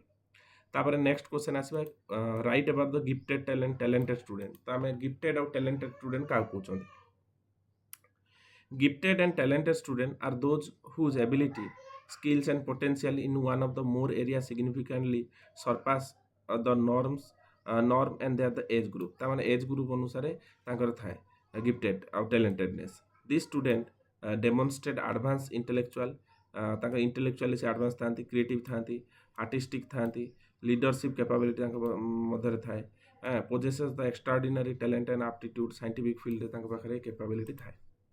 ତ reorganize and fostering development of gifted and talented student is crucial to ensuring that they reach their full potential and contribution meaningfully in society। ତାମାନେ ତାଙ୍କ ଫୁଲ୍ ପୋଟେନ୍ସିଆଲି ତାଙ୍କ ସୋସାଇଟିରେ ସେମାନେ ଦେଇଥାନ୍ତି, ଆଉ ତାଙ୍କର ସୋସାଇଟିରେ ବି ବହୁତ ତାଙ୍କର ଡେଭଲପମେଣ୍ଟ ହୋଇଥାଏ, କାହିଁକିନା ସେମାନେ ଗିଫ୍ଟେଡ୍ ଆଉ ଟ୍ୟାଲେଣ୍ଟେଡ୍। ତ gifted and talented student can be found across the backgrounds, all background, and they may excel in the various domains such as academic, arts, sports and leadership। ତାମାନେ ତାଙ୍କର ସବୁ ଫିଲ୍ଡରେ ତାଙ୍କର ଏକ୍ସେଲେନ୍ସ ଥାଏ, କାହିଁକିନା ସେମାନେ ଗିଫ୍ଟେଡ୍ ଓ ଟ୍ୟାଲେଣ୍ଟେଡ୍, ସବୁଥିରେ ସେମାନେ ଫାଷ୍ଟ ର୍ୟାଙ୍କରେ ଆସୁଥିବେ। It is essentially to distinguish between the gifted and talented because this term refers to the different type of ability. ତାଙ୍କ ପାଖରେ ଡିଫରେଣ୍ଟ ଟାଇପ୍ର ଏବିଲିଟି ଥାଏ, ଅଲଦୋ ଦେ ଆର୍ ଅଫେନ୍ ୟୁଜ୍ ଟୁଗେଦର, ସେମାନେ ମିଶିକି ସେଟାକୁ ୟୁଜ୍ କରିଥାନ୍ତି। While gifted typically refers to the exceptional intellectual ability and talented refers to the advanced skill and aptitude, specifically domain and music and art and athletics। gifted ଟା କ'ଣ ନା exceptional ଥାଏ, ସମସ୍ତ ପାଖରେ ଏଇଟା ନଥାଏ। ଟ୍ୟାଲେଣ୍ଟଟା କ'ଣ ଥାଏ ନା ସେମାନେ ସ୍କିଲ୍ ଦ୍ୱାରା, ପ୍ରାକ୍ଟିସ୍ ଦ୍ୱାରା ସେଇଟା ଡେଭଲପ୍ କରିଥିବେ, ମ୍ୟୁଜିକ୍, ଆର୍ଟ, ଆଥଲେଟିକ୍ କ୍ଷେତ୍ରରେ, ହେଲା। ତ ତାଙ୍କର କ୍ୟାରେକ୍ଟରିଷ୍ଟିକ୍ସ କ'ଣ ନା ଇଣ୍ଟେଲେକ୍ଚୁଆଲ୍ କ୍ୟାରେକ୍ଟରିଷ୍ଟିକ୍ସ, ସେମାନେ ଇଣ୍ଟେଲେକ୍ଚୁଆଲି ବହୁତ, କଗ୍ନିଟିଭଲି ବହୁତ ଆଡ଼ଭାନ୍ସ ଥାନ୍ତି ସେମାନେ। ଆର୍ଲି ସେମାନେ ଶୀଘ୍ର ଲାଙ୍ଗୁଏଜ୍ ଡେଭଲପମେଣ୍ଟ ହୋଇଥାଏ, ଶୀଘ୍ର ସେ କଥା କହିବା ଶିଖିଥାନ୍ତି। କ୍ୟୁରିଓସିଟି ଆଣ୍ଡ କ୍ରିଟିକାଲ୍ ଥିଙ୍କିଂ, ତାଙ୍କ ଭିତରେ ଉଦ୍ଦୀପନା ଥାଏ, ନୂଆ କିଛି ଜିନିଷ ଶିଖିବାରେ ପ୍ରବଳ ଉଦ୍ଦୀପନା ଥାଏ। ଆଉ କ୍ରିଟିକାଲ୍ ଥିଙ୍କିଂ, ଯେତେ ଗଭୀର ଚିନ୍ତନ ସେମାନେ କରିପାରିବେ। ହାଇ କାପାସିଟି ଅଫ୍ ଲର୍ଣ୍ଣିଂ, ଅଳ୍ପ ସମୟରେ ବହୁତ କଥା ଶିଖିଯାଆନ୍ତି। ତାପରେ କ୍ରିଏଟିଭ୍ ଆଣ୍ଡ ଆର୍ଟିଷ୍ଟିକ୍ କ୍ୟାରେକ୍ଟରିଷ୍ଟିକ୍ କ'ଣ ନା ଇମାଜିନ୍ ଥିଙ୍କିଂ, କୌଣସି ନୂଆ ଜିନିଷକୁ ସେ ଥିଙ୍କ କରିପାରିବେ, ଆଉଟ୍ ଅଫ୍ ଦ ବକ୍ସ, ହେଲା। ସେ ତାର ସୀମିତ ନ ରହି ନୂଆ କି ଜିନିଷକୁ ସେମାନେ ଉଦ୍ଭାବନ କରିପାରିବେ। ସେନ୍ସିଟିଭ୍ ଟୁ ଆସ୍ଥେଟିକ୍, ତାମାନେ ସେମାନେ ଭାରି ସେନ୍ସିଟିଭ୍ ଥାନ୍ତି, କୌଣସି ଆର୍ଟ ହଉ, ମ୍ୟୁଜିକ୍ ହଉ, ରାଇଟିଂ କ୍ଷେତ୍ରରେ ସେମାନେ ସେନ୍ସିଟିଭ୍ ଥାନ୍ତି ତାଙ୍କ ପ୍ରତିଭା କ୍ଷେତ୍ରରେ। ଇଣ୍ଟୁଇଟିଭ୍ ଅଣ୍ଡରଷ୍ଟାଣ୍ଡିଂ, ଗଭୀର ଚିନ୍ତନ ସେମାନେ କରିପାରିବେ, କୌଣସି ମ୍ୟୁଜିକ୍ ହେଉଛି ରିଦିମ୍କୁ ବୁଝିପାରିବେ ଆରାମସେ ସେମାନେ, ଯେତେ ଭିତରକୁ ସେ ଆର୍ଟିଷ୍ଟିକ୍ ନେଚରରେ ତାଙ୍କ ପାଖରେ ଗଭୀର ଜ୍ଞାନ ଥିବ। ରିକ୍ସ ଟେକିଂ ଆଣ୍ଡ ଏକ୍ସପ୍ରେସନ୍, ସବୁ କ୍ଷେତ୍ରରେ ସେ ରିକ୍ସ ନେବେ, କାହିଁକିନା ସେଟାକୁ ସେମାନେ ଜାଣିଛନ୍ତି କ୍ରିଏଟିଭ୍ ୱେରେ କିପରି ସଲ୍ଭ କରିପାରିବେ, ତାଙ୍କ ପାଖରେ କ୍ରିଏଟିଭନେସ୍ ବି ଥାଏ। ତାପରେ ସୋସିଆଲ ଆଣ୍ଡ ଇମୋସନାଲ କ୍ୟାରେକ୍ଟରିଷ୍ଟିକ୍ସ କ'ଣ, ହାଇଟେନ୍ ଆଣ୍ଡ ସେନ୍ସିଟିଭିଟି, ସେମାନଙ୍କର ସେନ୍ସିଟିଭ୍ ଥାଏ କୌଣସି ଜିନିଷକୁ, ଫେୟାରନେସ୍ ଠିକ୍ ଯେଉଁଟା ସେଟାକୁ ସେ କହିବେ, ଜଷ୍ଟିସ୍ ଯେଉଁଟା ସେଟାକୁ କହିବେ। ଏସିଙ୍କ୍ରୋନିକ୍ ଡେଭଲପମେଣ୍ଟ କ'ଣ ନା ଷ୍ଟୁଡେଣ୍ଟ ପାଖରେ ଅନଇଭେନ୍ ଡେଭଲପମେଣ୍ଟ ତାଙ୍କ ପାଖରେ ଥାଏ, ଇଣ୍ଟେଲେକ୍ଚୁଆଲି ସେମାନେ ମେଚୁରିଟି ଥାନ୍ତି, ସୋସିଆଲି ସେମାନେ ଡେଭଲପମେଣ୍ଟ ତାଙ୍କର ବହୁତ ଅଧିକ ଥାଏ, ଆଉ ସେମାନେ ଜାଣିପାରିବେ କେଉଁ କାରଣ ପାଇଁ କ'ଣ ଘଟୁଛି। ତାପରେ ପରଫେକ୍ଟିଜିମ୍ ମାନେ କ'ଣ, ସବୁ କାମରେ ସେ ପରଫେକ୍ଟ, ସବୁ କାମରେ ସେ ପରଫେକ୍ଟ ଥିବେ ହେଲା। ତାପରେ ନିଡ୍ ଅଫ୍ ଇଣ୍ଟେଲେକ୍ଚୁଆଲ ପିୟର, ତାଙ୍କୁ ଯଦି ତାଙ୍କ ର୍ୟାଙ୍କର ଯଦି ସାଙ୍ଗସାଥି ନ ମିଳିଲେ ସେମାନେ ବୋର୍ ହେଇଯିବେ, ତାଙ୍କ ସହପାଠୀ ସେଇଭଳିଆ ଇଣ୍ଟେଲେକ୍ଚୁଆଲ ଥିବା ଦରକାର, ତାପରେ ତାଙ୍କ ସହିତ ମିଶିବେ ବା ତାଙ୍କ ସହିତ ମିଳାମିଶା ଭଲ ଭାବରେ ତାଙ୍କ ସମ୍ପର୍କଟା ରିଲେସନଟା ଭଲ ହେଇପାରିବ। କଜ୍ ଅଫ୍ ଗିଫ୍ଟେଡନେସ୍ ଆଣ୍ଡ ଟ୍ୟାଲେଣ୍ଟେଡ୍ କ'ଣ କଜ୍ ନା ଜେନେଟିକ୍ ଫ୍ୟାକ୍ଟର, ଯଦି ବାପା ମା ସାଇଣ୍ଟିଷ୍ଟ ଥିବେ, ଡକ୍ଟର ଥିବେ, ହାଇ ଜେନେଟିକ୍ ବା ହାଇ ଟ୍ୟାଲେଣ୍ଟେଡ୍ ପ୍ୟାରେଣ୍ଟସ୍ ମାନଙ୍କର ପିଲା ହିଁ ପ୍ୟାରେଣ୍ଟସ୍ ଟ୍ୟାଲେଣ୍ଟେଡ୍ ହେବେ। ଏନଭାରମେଣ୍ଟାଲ ଫ୍ୟାକ୍ଟର, କେଉଁ ବାତାବରଣ ସେ ପଢ଼ୁଛନ୍ତି, ପ୍ୟାରେଣ୍ଟସ୍ ତାଙ୍କୁ କେମିତି କେଉଁ କାର୍ଯ୍ୟକଳାପରେ ଇନଭଲଭମେଣ୍ଟ କରୁଛି ବା କୌଣସି କେଉଁ ସ୍କୁଲରେ ପାଠ ପଢ଼ାଉଛନ୍ତି, ତାଙ୍କର ଟ୍ୟୁସନ୍ ଟିଚର କିପରି, ତାଙ୍କ ଏନଭାରମେଣ୍ଟ କିପରି, ଏଇଟା ହେଉଛି ଡିପେଣ୍ଡ କରେ। ଯଦି ଚୋର ଡକାୟତଙ୍କ ଏନଭାରମେଣ୍ଟରେ ପଡ଼ିବ ସେ ତ ଭଲ ଚୋର ହେବ, କାହିଁକିନା ଏକରେ ଜେନେଟିକ୍ ଗିଫ୍ଟେଡ୍ ଅଛି, ବାସ୍ ଏନଭାରମେଣ୍ଟ ଫ୍ୟାକ୍ଟର ବି ରହିଲା। ତାପରେ ହେଲା କ'ଣ, ଆସେସ୍ ଟୁ ଦ ରିସୋର୍ସ, ତାକୁ କ'ଣ ଆସେସ୍ ହେଉଛି, ଯେଉଁ ଛୋଟ ପିଲାଙ୍କୁ ଆମେ କମ୍ପ୍ୟୁଟର ଶିଖେଇବା, ପ୍ରୋଗ୍ରାମିଂ ଶିଖେଇବା, ଆଡ଼ଭାନ୍ସ ଜିନିଷ ଶିଖେଇବା, ସେ ତ ଆହୁରି ଟ୍ୟାଲେଣ୍ଟେଡ୍ ହେବ। କଲଚରାଲ ଇନଫ୍ଲୁଏନ୍ସ, କଲଚର କାହାର କେଉଁ କଲଚର ଅନୁସାରେ କ୍ରିଏଟିଭିଟି ଆଉ ଟ୍ୟାଲେଣ୍ଟେଡ୍ ଥାଏ, ଏଟାକୁ ଆମେ ବୁଝିବା। ତାପରେ ଏଜୁକେସନାଲ ଫ୍ୟାକ୍ଟର, ଆମେ ଜାଣିଛନ୍ତି ଏଜୁକେସନ୍ ଦ୍ୱାରା ଆମେ ପିଲାଙ୍କୁ ବହୁତ ଗାଇଡ଼ କରିପାରିବା, ଏଜୁକେସନ୍ ଦ୍ୱାରା ଆମେ ବହୁତ ଆଗକୁ ନେଇପାରିବା। ତ ପିଲାଙ୍କୁ ଗିଫ୍ଟେଡନେସ୍ ପାଇଁ ଇଣ୍ଡିପେଣ୍ଡେଣ୍ଟ ଥିଙ୍କିଂ କରିବାକୁ ଦେବା, କ୍ରିଏଟିଭିଟି ଥିଙ୍କିଂ କରିବାକୁ ଦେବା, ଏଇଟା ହେଉଛି କ'ଣ ଏଜୁକେସନାଲ ଫ୍ୟାକ୍ଟର୍ସ ରହିଛି ହେଲା। ତ ଏ ଅନୁସାରେ ଆମେ କ'ଣ ଯାଉଛନ୍ତି ନା ଡିଫରେନ୍ସିଏଟ୍ ଅଫ୍ ଇନଷ୍ଟ୍ରକ୍ସନ୍, ବିଭିନ୍ନ ପ୍ରକାର ଇନଷ୍ଟ୍ରକ୍ସନ୍ ଅଛି, ସେଟାକୁ ଦେଇପାରିବା। ତାଙ୍କୁ ଏକ୍ସେଲରେସନ୍ କରିପାରିବା, କେଉଁ ଦିଗକୁ ଆମେ ନେବା, ଟିଚର ଯେଉଁ ଦିଗକୁ ନେବେ ସେଇ ଦିଗକୁ ଯିବେ। ଯେମିତିକି ତାଙ୍କର କିପରି ଆମେ ତାକୁ କହିବା ଏଇ ବିଷୟଟା ପଢ଼, ତୋତେ ଅଧିକ ମାନ ମିଳିବ, ବା ତୋତେ ଯଦି ଭଲ କଲୁ ତୋତେ କିଛି ଗିଫ୍ଟ ମିଳିବ, ସେ କ୍ଷେତ୍ରରେ ସେମାନେ କ'ଣ କରିବେ ନା ପଜିଟିଭଲି ତାଙ୍କର ଗିଫ୍ଟେଡ୍ ଆଉ ଟ୍ୟାଲେଣ୍ଟେଡ୍ ନଲେଜଟାକୁ ପୁଟ୍ କରିବେ ହେଲା। ତ ସବଜେକ୍ଟ ସ୍ପେସିଫିକରେ ତାଙ୍କର ଡିପ୍ ନଲେଜ ଥିବ, ଏଟାକୁ ବୁଝାଉଛି। ତାପରେ ଏନରିଚମେଣ୍ଟ ପ୍ରୋଗ୍ରାମ, ତାଙ୍କୁ ଶୁଏଥିଲା ବେଳେ ବା ତାଙ୍କ ପାଇଁ ଏନରିଚମେଣ୍ଟ ପ୍ରୋଗ୍ରାମ ଦରକାର। କ'ଣ ନା ଏନରିଚମେଣ୍ଟ ପ୍ରୋଗ୍ରାମ ଦ୍ୱାରା କ'ଣ ହେବ ନା ସ୍ପେଶାଲାଇଜଡ୍ କ୍ଲାସ୍ ଦରକାର ତାଙ୍କୁ, ଯେଉଁଠି ସବଜେକ୍ଟ ଇଣ୍ଟରେଷ୍ଟ ହେଉଥିବ। ଯଦି ଅଲଗା ଯେଉଁ ଏଭରେଜ ପିଲାଙ୍କ ସହିତ ଯଦି ତାଙ୍କୁ ବସେଇକି ତାଙ୍କ ସହିତ ପାଠ ପଢ଼ାଇବା, ସେମାନଙ୍କ ଇଚ୍ଛା ହେବନି, କାହିଁକିନା ସେମାନେ ହାଇଲି ଟ୍ୟାଲେଣ୍ଟେଡ୍, ଜିନିଷଟାକୁ ଥରେ ଜାଣିବେ। ଡେକୋରମ୍ ଦରକାର, ଏନରିଚମେଣ୍ଟ ପ୍ରୋଗ୍ରାମ ଦରକାର ତାଙ୍କୁ ପାଠ ପଢ଼ାଇବା ପାଇଁ ହେଲା। ମେଣ୍ଟରସିପ୍ ପ୍ରୋଗ୍ରାମ ଦରକାର, କମ୍ପିଟିଟିଭ୍ ଚ୍ୟାଲେଞ୍ଜ ଦରକାର, ତାଙ୍କୁ ବେଶୀ ଚ୍ୟାଲେଞ୍ଜ ଦରକାର, ଏଇଟା ବୁଝାଉ। ତାପରେ ସୋସିଓ ଇମୋସନାଲ ସପୋର୍ଟ କ'ଣ ଦରକାର, ତାଙ୍କୁ କାଉନସିଲିଂ ଦରକାର, କିପରି ନିଜକୁ ଡେଭଲପ୍ କରିବେ। ଫ୍ୟାସିଲିଟିଂ ପିୟର ଗ୍ରୁପ୍, ତାଙ୍କ ସାଙ୍ଗସାଥି ଦ୍ୱାରା କିପରି ଭଲ ଭାବରେ ପାଠ ପଢ଼ିପାରିବେ। Promotion of social emotional learning, ଯେଉଁଟା ସୋସିଆଲି କିପରି ନିଜକୁ ଇମୋସନାଲି ମେଣ୍ଟେନ୍ କରିକି ପରସ୍ପର ପ୍ରତିକ୍ରିୟା ଆଉ ସାହାଯ୍ୟ ସହଯୋଗ ଦ୍ୱାରା ପାଠ ପଢ଼ିବେ, ଏଟାକୁ ଆମେ ଶିଖାଇ ପାରିବା। ତ ଏଠି ଏ କ୍ୱେଶ୍ଚନ୍ ଆପଣ କନକ୍ଲୁଜନ୍ ଅଛି, ନିଜେ ମଧ୍ୟ ଆପଣ ଡିରାଇଭ୍ କରିପାରିବେ। ଆଶା କରୁଛି ଆପଣ ଏଇ ୟୁନିଟ୍ଟାକୁ ବୁଝିପାରିଥିବେ। ଆଜି ପାଇଁ ଏତିକି, ଧନ୍ୟବାଦ ସମସ୍ତଙ୍କୁ।